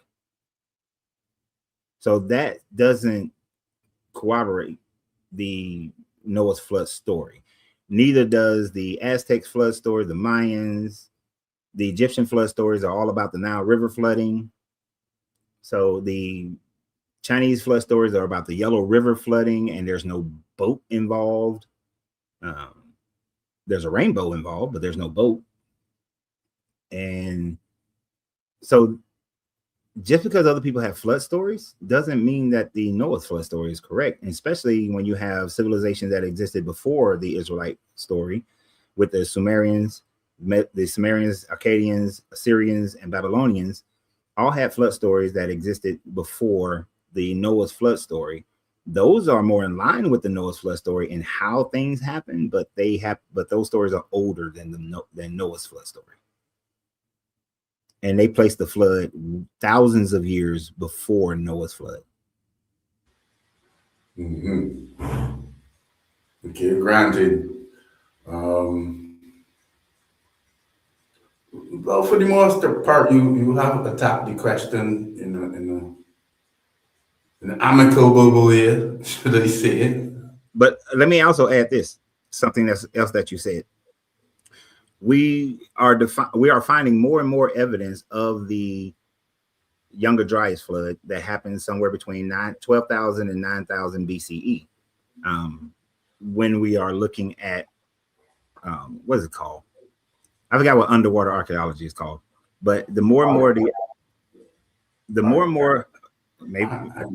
Let me just say this in between before you go too much further in this, because this excerpt that I read, I actually didn't continue because it involved the Younger Dryas narrative.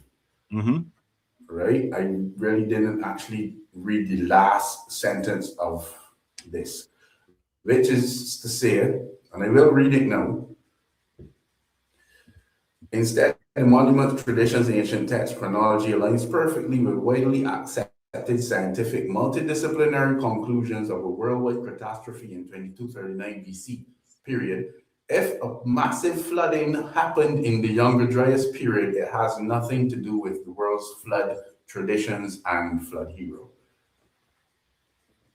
Why? Because this guy said so? I purposely chose to leave that. Yeah, go ahead. I mean, so. Well, let me say this to preface this entire body of work. Let me say that this work really deals with calendrics, as I spoke of before, and we know that the calendar has been changed multiple different times for many reasons that we don't even understand or we've not even been told. But the real reason for the changing of the calendar over millennia and so on is actually to hide something, which is something I don't want to go into on your channel. I disagree with the calendar has been changed to hide something. Most of the time, calendars were changed because months were coming out of season, and most calendars were built so that the agrarian countries, which is most of the world, every April they know this is when to plant. Now, all of them didn't use the word April, but this time of the year we want to plant. This time of the year we want to harvest. This is when winter is supposed to start. So it's kind of like most calendars change because of almanac reasons. Some change because of astrological understandings, and the stars and the planets weren't in the right place. Hang on, coach. You just used a different word. I said calendar. You said almanac. Come on, give us. No, I'm talking about the same thing. The calendar. I said calendar. You said almanac. Okay, you're grasping for a straw here, because this is a segue. Give us the trivia.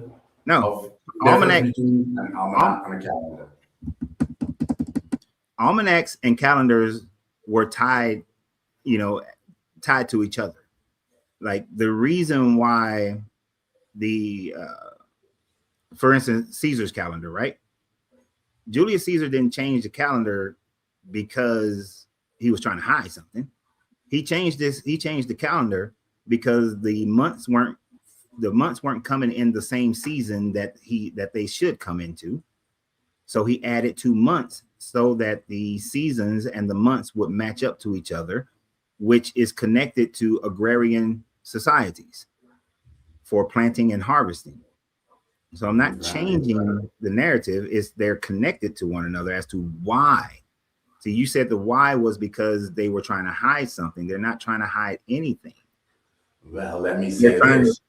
The why they were trying to hide something is because of the very same reasons that the months weren't coming the way they were supposed to. Because something happens periodically, something cataclysmic happens periodically that discombobulates everything. It doesn't have anything with cataclysmic events. It has something more to do with being able to run a nation and to be able to have that nation planting and harvesting at the same time annually. And so that society runs more smoothly. And as far as cataclysmic events, most of these people only knew of a few cataclysmic events that ever happened, one being the Ice Age, and two, the Younger Dryas flood. The Younger Dryas is not just a flood. The Younger Dryas is as the world was coming out of an ice age, all of a sudden a deep ice age happened that lasted for about 3,000 years. And then for some unknown reason to which we still don't know, the water melted really quickly and 400 feet of sea level regained 400 feet of sea level regained its previous ice age levels. And so flood stories came out because of that, but flood stories also came because of annual floods or a heavier flood. So like Katrina that happened in the Gulf Coast would have been considered a cataclysmic event to the people living in that area if we were still in a state where communication wasn't as widely known as it is today. Well, I can understand you saying that, Coach. But when we've got events that are recorded or noticed, observed from different continents, I should say, then we should consider it a worldwide event. Well, it depends. That's relative. Like I said earlier, most of the floods are lake and river floods. Like the Peruvian flood is a lake flood. It's not a river flood. It's not a worldwide flood. It's not a rain falling down flood. It did have rain, sorry, but it's not a worldwide flood. It is only the lake that what we call that rose up to the level of Lake Titicaca and all this other kind of stuff. So it was just a lake flood. They never thought it was a big old flood. The Indian flood with Manu was a cosmic flood.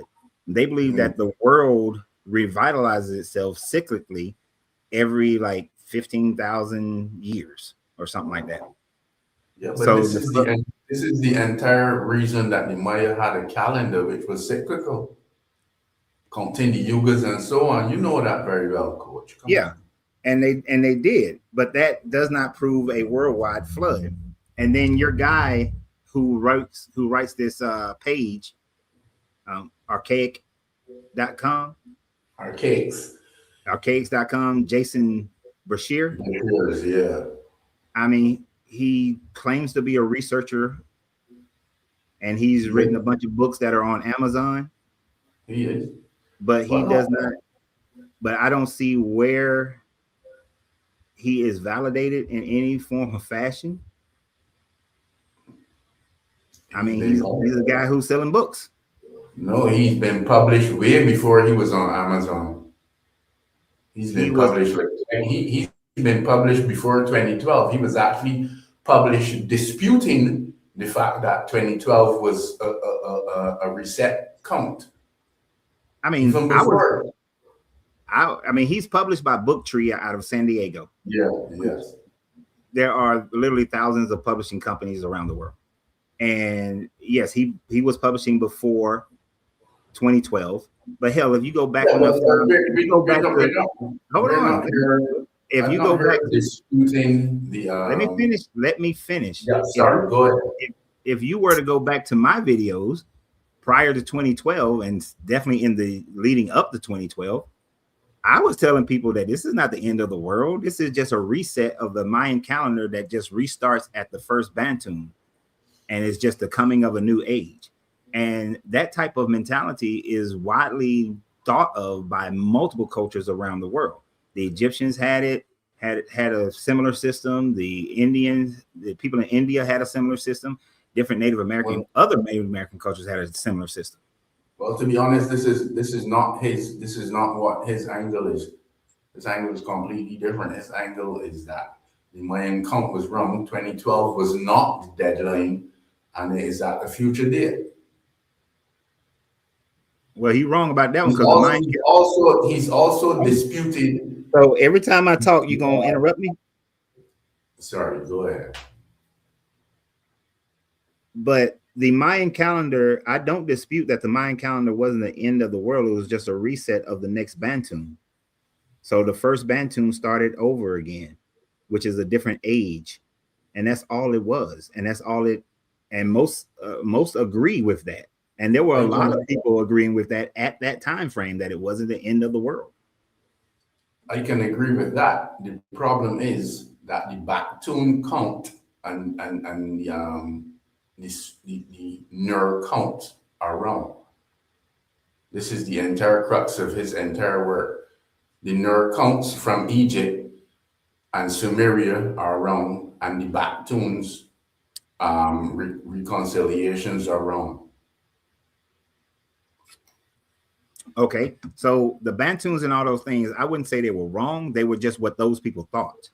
No, the reasoning for them being wrong is that they were dated on a 360-day year, a 360-day year count, as opposed to the 365 and a quarter days year count that we have now. So you have to factor in the difference to arrive at.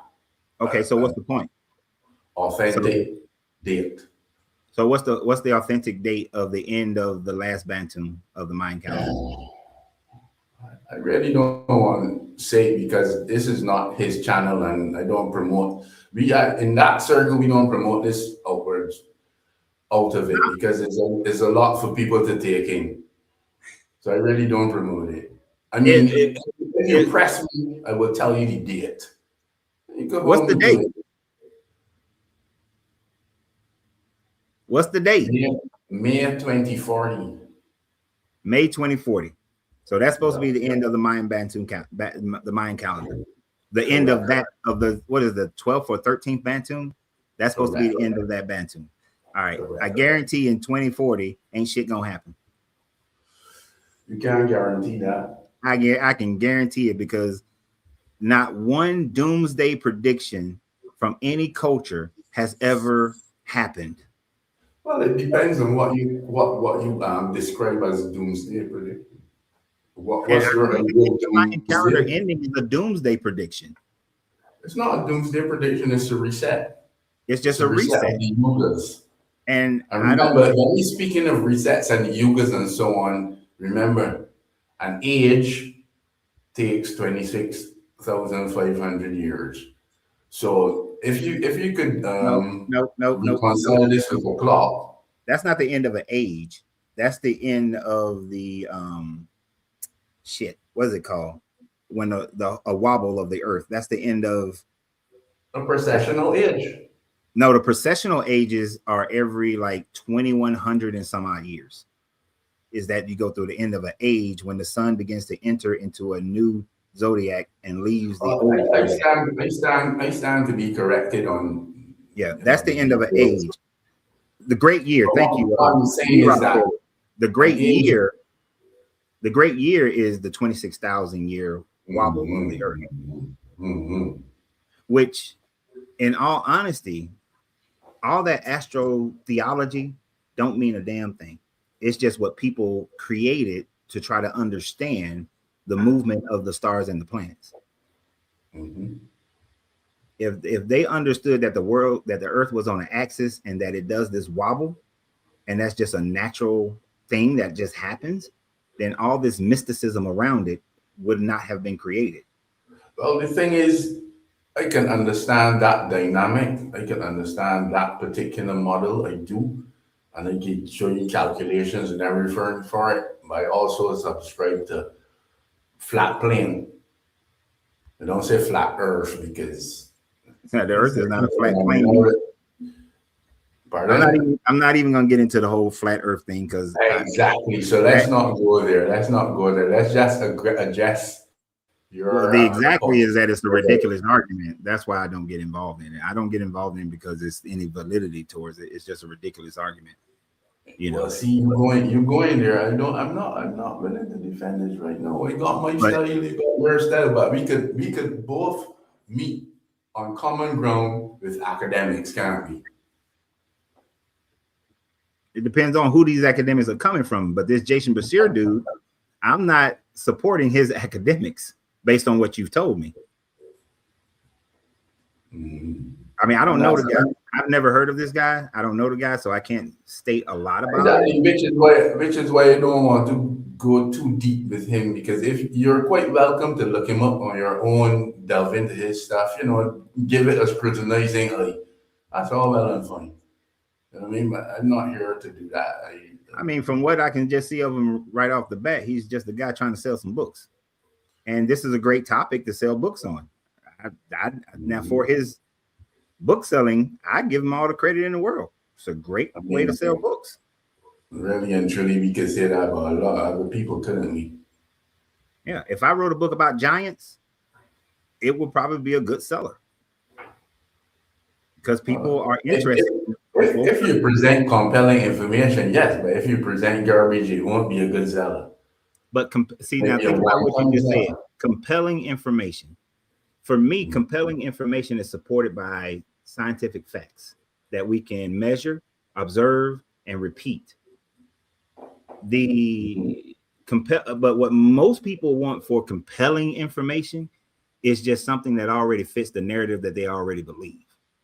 So if people believe that there were giants, they don't want to hear about ancient man just finding dinosaur bones and thinking that those are giant people. They don't want to hear that. They want to hear that there were giants and that they built Easter Island and they built the pyramids and all these other megalithic structures. If you can create evidence for that based on stories, but not based on scientific facts. I can agree with you, Coach, but I think throughout all your endeavors and searches, you're on the path just like me. I think you're being a bit too practical, Coach, too square. The exception to the rule proves the rule. Have you ever heard that? Yeah.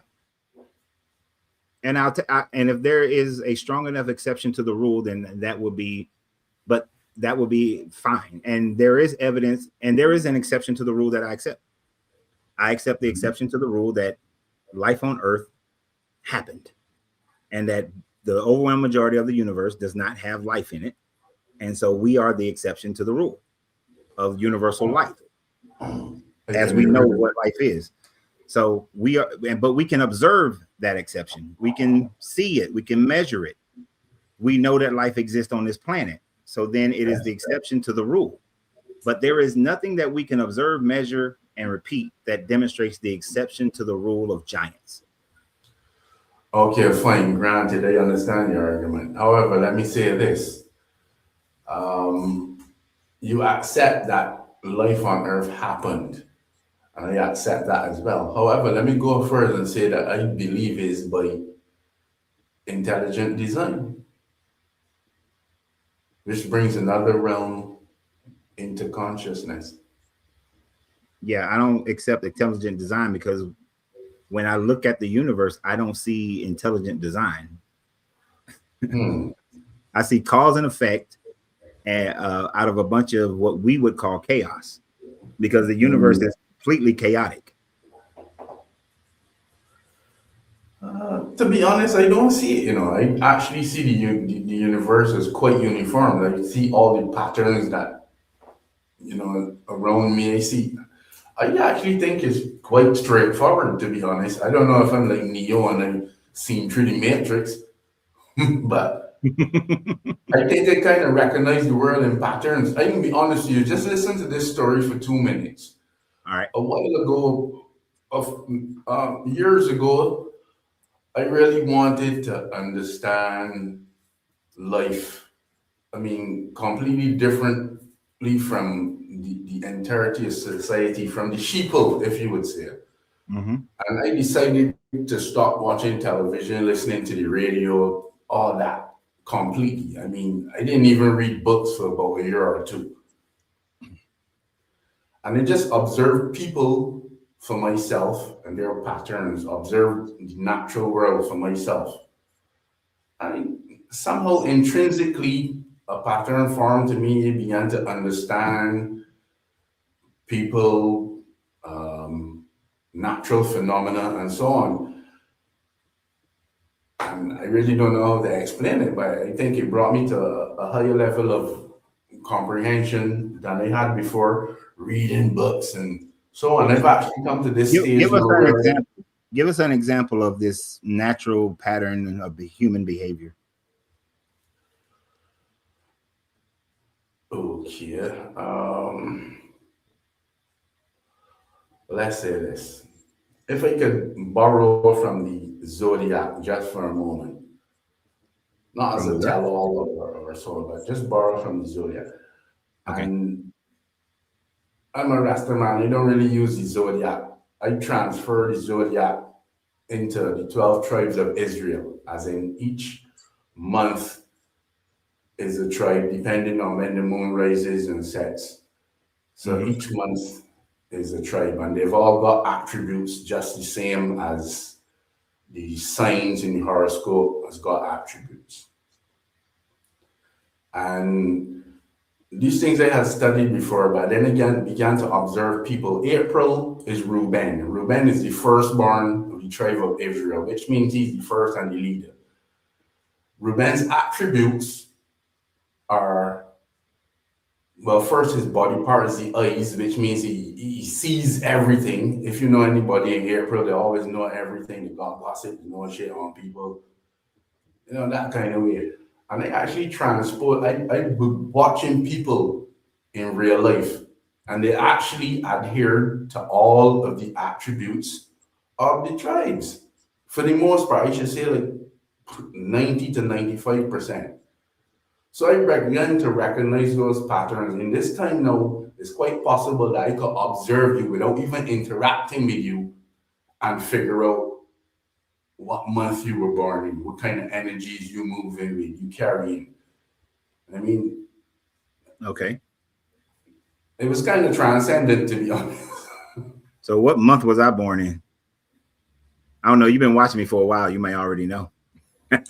I might have known before, but at this point, I really can't pull it out of the field to bring it to my mind. But we've Okay. got, I would say, even observing you, you've got a toroidal energy somewhere between Simeon and Judah.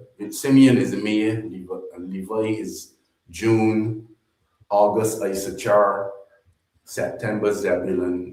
Some energy somewhere between there. You know what I mean? But it's all subjective. That's a whole lot of time. Yeah, but I could probably narrow it down with a more closer observation. What I'm saying, back to the point though, is Wait, that hold on. Now let's talk about this zodiac thing. So the first thing is that I was born in October. oh Dan, serpent. Oh, I that's was why. born in October. Now you can't try to say that explains anything now. You had your opportunity. Well, not really in retrospect. I mean, you I put me might all look back back in and see April, some May, things. and I might look back and see some things which do relate to Dan, to be honest. You got a slight flamboyance in your hat. Dan is kind of my flamboyant. hat is not flamboyant. in a very nondescript and minimalist way. Come on, man. Look, the zodiacs, the 12 zodiacs was non-existent until the Babylonian calendar was created. Agreed. There was nobody was looking at zodiacs as a 12 zodiac symbol before then. Now we are starting to see that that people did look at the stars, but the people in Göbekli Tepe, who are older than the Babylonians, they had zodiacs, and it's debatable whether they had 12 or 13 zodiacs at the time frame, because they weren't using a 360 day calendar. And so far from what we can tell, they weren't using that. But their zodiacs were completely different. They had a vulture zodiac. So people look up in the stars and they create their own shapes. They have their own pareidolia going on, and that's all the zodiacs are. I feel rage baited, dog. Come on, man. I feel attacked. Don't be attacked. That's just pareidolia. And I used to be a zodiac kind of guy. I used to believe in that shit. I honestly did. You know, I thought it had some bearing on my life and who I was and all these sorts of things. And then, you know, I found myself acting out, performing what my zodiac said. And then I realized that was just another indoctrination, is acting out your zodiac. Oh, I'm a Libra, so I got to be fair and balanced and all this other kind of bullshit. And then I realized, no, I don't. Either you present facts or you don't. Either this is between zodiac and 12 tribes, because 12 tribes says that you're a Dan, and Dan is judgment. The 12 tribes ain't got nothing to do with me, because my ancestors had nothing to do with 12 tribes of Israel. They never came. Dan is judgment, represented by the serpent. My ancestry never came from the Middle East. I have no Middle Eastern ancestry whatsoever. Yeah, well, it doesn't describe the lineage or the locality. It describes the energies coming from the stars at the time that you were born.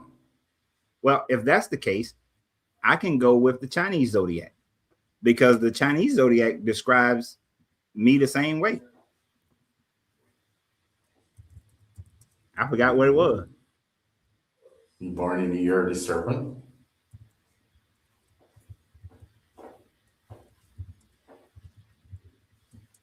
Hold on. I can't remember if I'm a dog or a monkey. Oh, my bad. I'm a pig. And here's the pig. Just on a basic one. The pig element is metal. The key trace is tolerant, calm, honest, and understanding. Mm-hmm. Just like a judge. All right. I told you, judgment.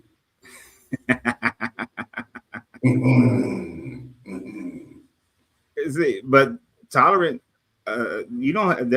Being a judge doesn't mean you're tolerant. It does. You have to be balanced. No, you don't. How is it balanced when a judge says that a girl should be killed on her wedding day if she's found not to be a virgin? That's not good judgment. Well, this is obviously not a judge in the true sense of the word, is it? It's a balanced and just judge. We could have a biased judge. Yeah, you got plenty of biased judges. Got plenty of them. All right, Coach, let's not stick it. I don't think any of that stuff has to do with anything. It's just stuff that man created. It's quite possible, but for me, it works. It resonates with me. So I mean, what works for me works for me. And I let people have whatever works for them. But it obviously doesn't work for me. And like for me, because you're so practical and pedantic. No, it's just that I need some facts to back up whatever I'm going to follow. If it doesn't work, like I believe in what's called the trivium, right? I don't believe in it. I follow the trivium. Trivium is basically critically thinking based on the Roman philosophy, Roman Greek philosophy. And it goes back to Egypt philosophy, and I don't know how far back it goes beyond them. But it is basically gathering the facts, having an understanding of those facts, and then putting that understanding into practice to see what your results are. And from those results, you gain wisdom. The wisdom is either go back and maybe you need some more facts, maybe you misunderstood if you don't get the desired result. But that's how I process information. So like when I look at all this biblical stuff, I process information through that same mechanism. What are the facts? And the facts show that Noah's flood never happened. So then my understanding is that it never happened. Please, let's not equate facts and information with wisdom, shall we? You know, wisdom is after you put it into practice and you see what the results are. And then you gain knowledge based on those results. That's wisdom. Like nobody's born with wisdom. Wisdom is just the practical application of employing facts based on your understanding. And then learning from it, whether you need to change it or maintain it. That's all wisdom is. You know, that's why you just kind of condensed what I thought. I always say, no matter how much wisdom and knowledge you gain, it's really of no use unless you could use it to improve your life. You know what I mean? Make your conditions more comfortable. I've actually weeded out a lot of wisdom that I thought was wisdom that was quite impractical. I mean, that could be, but then oftentimes that what's called wisdom is put into practice that injures other people. For instance, the teaching that Black people can endure more pain, that they don't have the same sensitivities, that wisdom, that eugenics that was taught, they thought they were wise in that. And yeah, they found out a lot of things about the human anatomy in doing so, but they hurt a lot of people. Wisdom. Well, to them it was wisdom because they learned, and based on your definition, they learned how to make life better. They learned how to make life better in general. There's a lot of medical science, medical wisdom comes from fucking over people. Agreed. And we benefit from it today. It's really the only way that the medical profession was able to glean the information that they have gleaned over the years through lots of experiments, quote unquote experiments, which were very traumatic to patients, very victimizing. Oh man. And we still are. The Tuskegee experiment is not too long ago. I really did not want to bring that up. But admittedly, even though it was a horrific thing to do to people, to those Black people, we did eventually learn a lot about, what was it, syphilis? Yeah, syphilis and all the different stages that it would go through before it made its complete journey. I mean, yes, that's good information to know, but at what cost? Yeah, exactly. So sometimes wisdom is not something that makes your life or people's life better. Wisdom can be used in the wrong way. You know, in general, what our general thought process of right and wrongs are. And of course, that's subjective as hell. But I do my best to utilize the information that I gain to help people out. That's why I don't know if you was on here earlier, but there's a guy in the comments. Jesus helped him to stop doing drugs. Stay with Jesus, man. If that keeps you from doing drugs and harming your body, harming your life, harming the people around you, stay with Jesus. Oh, for real? Was it Black Jesus or Jeebus? I don't know. I didn't get that. He didn't differentiate. Listen, once I met Korean Jesus, he was demure as hell, man. But he knew everybody's business. Yeah, Korean Jesus. So for me, like the people on here, if this doesn't better your life, then don't be on here. If it's up to you. No, don't say that. We've got to see what the content is first, then analyze it, filter it and so on. Now, there are some people who come on here, We and I spit the think bones out. We eat the fish and spit the bones out, don't we? now I think one of the reasons why I don't have as many confrontational discussions is because, one, I'm not seeking confrontational discussions all the time. The other part, I know it makes for a good show, so I do look for it just for that purpose alone. But for some people, this is an irritation to them. This is an aggravate. This disturbs their mental spirit and physical spirit. I don't want them on the show. I don't want them on here, because if you can't have a general debate without feeling all disruptive inside your body and your mind, you shouldn't listen. But coach, you've got your channel called Deconstructing Christianity. That is a trigger. Come on. Yeah, and if you're triggered, if I see something online that triggers me, I don't watch it. Like, for instance, I deal with military PTSD, right? So you know what I don't watch? Realistic military movies. Now, if it's some fantasy bullshit, like, I don't know, like a fantasy movie, some space movie bullshit, I watch that. That doesn't bother me at all. But do you remember the movie Hotel Rwanda? Yeah. Well, see, I saw the aftermath in refugee camps of Hotel Rwanda. No. Right? And we had an incident in one of the refugee camps where people came in there shooting people. I never watched that movie. I cannot watch that movie because some of the things that that movie I saw. So no, it's not something that I'm going to watch and be a part of. So it would trigger me. So I don't watch it.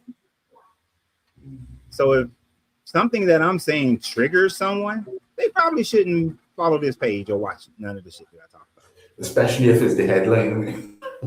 Right. So, some of these people get on here and they're all up in arms, and I'm like, why are you here? If you can't have an adult conversation about and still walk away from it thinking that, oh, that was just a good conversation, or I learned something, or I proved something.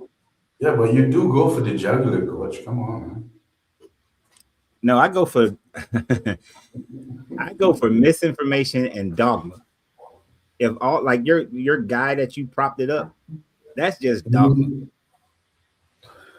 And he tries to. Oh, I've been looking him up. I've been looking him up as we've been talking. He's just a dogmatic guy who knows how to utilize that dogmatic information to sell books, and that's it. And he makes statements and claims that he does not scientifically back up. But he does actually. All his writings, his claim is really that the research he's done is not completely his, but he's got a fantastic bibliography. He researched sources that he's cited and so on. And his research is based on apologetic research, which apologetic research is already biased from its beginning because they already determine what the answer is going to be. We call it alternative research. No, apologetic research. When you've already decided what the answer is,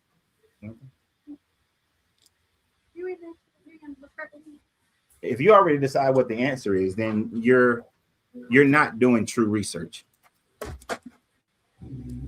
Like, when I went to Israel, right? I wanted to know. When I went to Israel, I wanted to know what the information really was. I did have somewhat of a bias. Excuse the noise right now, it'll be short. I did automatically go there with a bias because I wanted to prove Christianity, and I wanted Christianity, but I wanted the right Christianity. So when I was in Israel, I was looking for information to support what I already believed. The only problem was damn near everything I found did not support what I believed. And that was a very trying time for me because I wanted that information to fit. I wanted the Jordan River to fit. I wanted the Bethlehem story to fit. I wanted all that shit. When I was in Jerusalem, I wanted it to fit. There are some historical things that did fit, but all the mystical shit, none of that fit. And then when I was there, I started learning not the Americanized, Romanized versions of these stories that have been told throughout history and time. I start seeing it from the people who lived in that day, what they would have thought, what they would have been, what. So understanding their thought process helped me to see really how much fluff it really was. Nice. You know, that's so interesting that you just say that. I like that anecdote because I could actually see with that in 2023. I went on a Mediterranean cruise, right? And it was Christian based. It was a cruise which would have been retracing the steps of Paul the Ephesian from, his Genesis in Turkey right up to his culmination in Rome, where he Yep. went to the Vatican. So I basically went to all the spots that he would have stopped and spoke and so on. Yep. But it was quite interesting because the guides who were giving us tours and so on, speaking on this issue, really actually brought to light a lot of information that I would have never ever known unless I had been in that locale. I mean, I Yep. went to the Isle of Patmos. I've been in the cave where Paul had his vision and so on. There's a painting on. They don't allow you to take photos and so on. But I've been there up through the islands, all the way up to the Vatican in Rome. Yeah. And it's so very interesting to see it, as you've said, from the locals' point of view. I did not know that the real underlying reason that Rome's entire religious structure and so on was formed into Christianity is because of this particular character called the unknown God, which ruled all the other gods of Greece. Wait, because of what particular character named who? The unknown God. Oh, Sol Invictus. You talking about Sol Invictus? I cannot say yeah or nay, but from the locals, that is what they told me that. Most likely you're talking about Sol Invictus, who was he was considered the unconquerable God, the unconquerable sun. And but like you, I went to many of those places. I didn't do a Mediterranean cruise because I was against cruises at that time frame in my life. But I did go to a lot of those places, like Ephesus and all these places. And you see an inscription and it's like, oh, this proves that the story is real. No, this proves that there were people who believed in Jesus. That's it. That's all it proves. And then, like in Israel. Well, sorry for cutting you. Just let me make this one asterisk. I'm sorry. But on that tour, it wasn't, people weren't actually venerating Jesus. They were venerating Paul. True. But they utilize that as proof of Jesus. Just like when you go to Jerusalem, you'll see all the Christian people making a pilgrimage and they having all their emotional experiences. And I had some emotional experiences myself. I ain't gonna sit up here and say I didn't, because at the time I was a Christian. But then it disturbed me when we went to Calvary and there's the spot. They said, oh, this is the spot where Jesus was crucified. And then you walk like 30 feet over. This is the tomb. And I was like, well, damn, that's kind of close. But then the next day I go on a different tour and they take me out to this damn garden tomb. And they said, no, this is the tomb of Jesus. And that's the real sepulcher? I'm like, huh? Is that the real sepulcher? Is a real sepulcher. Oh, sepulcher? Is that what you said? Yeah. Yeah, they're both real sepulchers, but then so I'm looking, I'm saying, wait a minute, there are two tombs. So which tomb is the right tomb, or did somebody just make this shit up? And then you go to the museums, you talk to some of the archaeologists, and you find out that the Protestant tomb could not have been the tomb of Jesus because that was an Iron Age tomb, and so the time frame was wrong. So that one's wrong. Then you also find out that there were no tombs around Mount Calvary that close to it. So you find out that shit is wrong too, and you realize that it's all just a damn tourist trap. And then you start. I understand it's really commercialized, but if you speak to some of the more in-depth people, because I actually was privileged to have a university professor who was my guide on the tour. Anyhow, But see, I that depends. wanted to, That depends on who the university professor is and where they're coming from. If they're coming from a seminary, they've already decided that this information is true. So it depends on where they come from. And then when it comes, hold on. When it comes to those places, it depends on who created the spot, whether the Catholic Church, whether the Protestant Church, or what church was, because there was a run on we got to find us a spot and claim that it has some significance because you research Helena, who was Constantine's mother. She was going down into Israel, and the local people said, "Oh yeah, 300 years ago, this is where this happened." And she was like, "Yeah, that's it. And I'm gonna build a damn temple over it." She didn't know. She supposedly found the true cross, but as they say, there are enough pieces of the true cross to build a forest. So nobody has a true cross and all this kind of bullshit. And you go to Rome and they're like, "Oh yeah, this is the three wise men and this is Peter's tomb and all this kind of stuff." Man, y'all just picked the damn tomb and said that it was Peter, and you placed it in what used to be a temple to worship Apollo. It's like, come on, man. That it's like people just made claims back in those days, and because we didn't have the level of scrutiny that we have today, you had to accept the authority of the king, or the king would kill you. So yeah, all that stuff, it was very emotional. I have a picture. I ought to dig it out. I think it's in that box right over there. But I have a picture of me praying at the manger that they say was the manger. And I can tell you right now, I had an emotional, spiritual moment.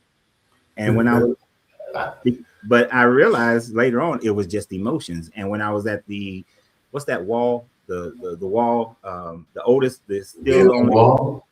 Yeah, the Wailing Wall. Oh, I had a very emotional moment both times I was there, and I put my little prayer on a piece of paper and stuffed it in the wall, and neither one of them prayers come true. But did you do the gestures? Did you do the gestures? I did everything that them priests who were standing there told me to do. But I did find it kind of funny that the women have to go to one side and the men go to another side. I was like, that's stupid. Why are we separating sides? That don't make any sense. And then when those prayers didn't come true, I really had a problem with it, because if this is where Jesus and the angel Gabriel sat on this wall, there's supposed to be power in this wall. Ain't no damn power in this wall. Got baptized in the River Jordan. Ain't no damn power. You know what I'm saying? Did you do the thrusting gestures as well? I did everything, man. The thrusting gestures. I did everything. I did all the stuff. That's copulation with a goddess, That's what? Copulous with a goddess. I don't know. I just did whatever the hell they told me to. And yes, Jim Cab, I did. I kissed the wall. And none of your dreams came true. You didn't do the copulous correct for the goddess, man. And put it like this. The first time I was in Jerusalem and I kissed the wall and put my little paper in there and all that kind of stuff and did my little prayer, it was a prayer. And on that piece of paper, I wrote about my marriage at the time frame. The one that I wind up 15 years later getting a divorce. So that damn prayer didn't come true. That's for sure. That prayer didn't happen. And I doubled down on that prayer, because the next year when I was there again, I did that prayer again. Now the third time I went there, I did a different prayer. So now, and even that prayer didn't come true, because I got 2 daughters and 1 son, not the 4 sons and 1 daughter. I wanted to You prayed for something. You prayed for something specific. Hell yeah, I pray for specific stuff. Pray for the Lord don't work like that, dog. That's bullshit. That's bullshit. Where if you ask for anything, I even did the thing where, so here's the thing. Each time I was there with another person, and me and that person agreed and prayed and meditated beforehand that we were going to be in agreement for each other's prayer. So each one of us knew what each other's prayer was going to be. So we went to the wall together in unity, because the Bible says that when 2 or 3 gather amongst me and are in agreement, I am with them, and whatever they ask for will come to be. So don't say God don't work that way, because that's what the Bible say.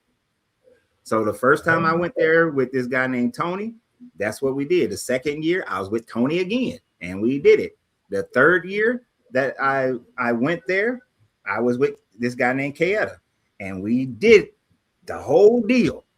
And it was two of us in agreement. And guess what? Neither one of our shits ever come true. For them too, they shit didn't come true. So no. Tony was so supposed to then. One of his prayers was to be able to do 27. Is that where you lost faith, Coach?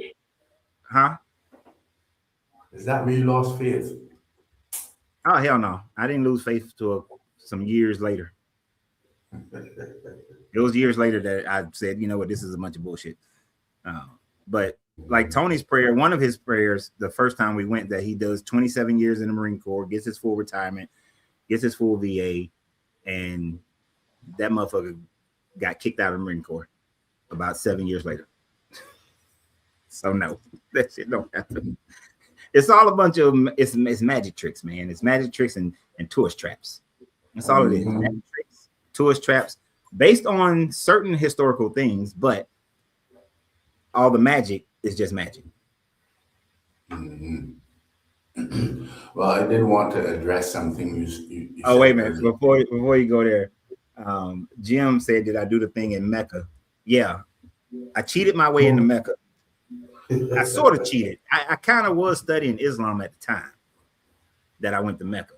Yeah, I did the thing, walk around the rock 7 times, throwing rocks at the damn rock and get up there and do all the kissing and shit. Yeah, that shit didn't work either. That shit didn't work. But look here, man, I gotta go because my wife is here now. And yeah, that's fine. I love y'all, but I love her way more than I love y'all. Thanks for having me. We had a good chat this evening. You know what? We can continue this because we've only actually touched one topic, one point. True. I should be back. I'm thinking about my schedule tomorrow. What's tomorrow? Tomorrow's Thursday. I think I missed an appointment, but I should be back tomorrow. All right, then I'll check you up. We could probably continue this. All right. Appreciate you, man. Good evening, good. Salute, guidance. You hear me? Yeah. Thank you. Appreciate you. I don't know what you just said. I think you said salute. I said salute and guidance as well. Oh, thank you. Have a good one, man.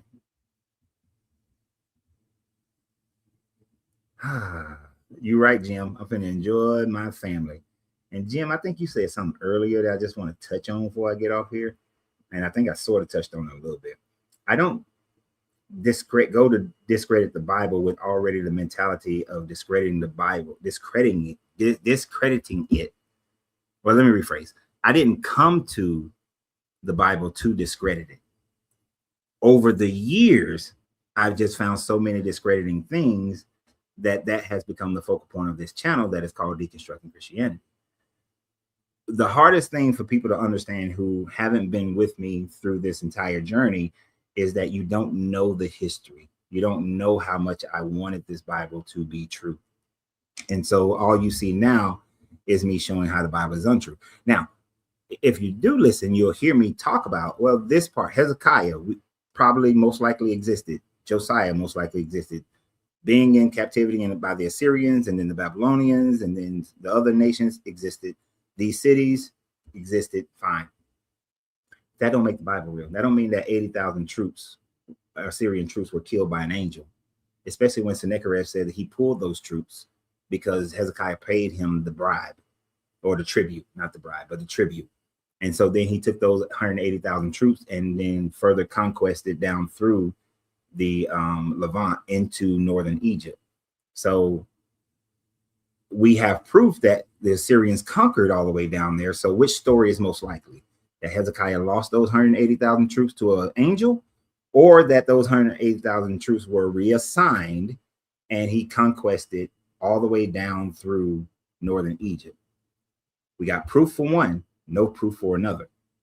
If we had some mass graves outside of Jerusalem and they were Assyrian and they had like weapons and shield and body armor that was for that time frame of around 722 BCE, then hey man, I'll give a little bit more validity to that story.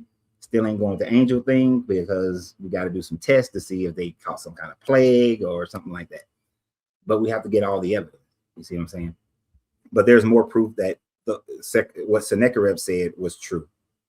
Hezekiah admits that he paid the tribute, and then Sennacherib said that he brought those troops out and then went on conquering the rest of the way down. So that has more credence than some angel coming over and killing all the people. Because we don't see, you think Sennacherib would have wrote something about losing 180,000 troops. Even today, to lose that is a big ass deal. Even during the Civil War, they commemorate what is like 122,000 troops died or was injured or missing during Gettysburg. I mean, 180,000, that's not a small ass number. That's a huge number of people. So, but that's my approach. But as I said, my wife is here. So yeah, that ends today. And I hope I didn't miss that damn thing. If I did, I'm gonna be mad. But anyway, because what I'm trying to do is figure out what platform. This guy is showing me what platform, how I can use a different platform so that TikTok, Facebook, and YouTube can all be on one page. And it allows me to pop shit up on the screen a lot easier than StreamYard. So I got to get that appointment so I can make this podcast easier for me and better for y'all. But before I go, I want to thank everybody who supports the channel. I saw people doing memberships and gifts over on TikTok. I greatly appreciate those. I can't thank y'all for super chats or stars because ain't none of y'all gave us super chat or stars. And, you know, so, but for those who do have memberships and whatnot, thank you very much because it does help to support the channel and allows me to do what I'm doing, you know. But if it doesn't grow, I'm gonna have to start another business. Because as my man said earlier, wisdom to make your life more comfortable. Yeah, I got to make more money. So yeah, there's some things I'm going to try on social media to see if that helps with the financial aspect of life. But I got a lot of earth to see. And yeah. And a lot of that earth will be to go to Israel and do videos based on being in those places, go to Machu Picchu, go to these places. That will be comforting to me to be able to go to those places and really show y'all these things and really get deep into them. So anyway, beyond that, thank you guys for y'all support. Appreciate it. Y'all have a great day. Always remember you got to free yourself to be yourself because your greatness is non-negotiable. Good journey and good vibration. Oh, and last thing for my cigar smokers out there, I just finished smoking this cigar called Octane, and I have the Habano. There's a different one. There's a Maduro and there's a Habano. I had the Maduro put you on your ass. It's like smoking weed. But the Habano still strong as hell, but it's not as strong. So y'all have a great day. Bye-bye. Bye-bye.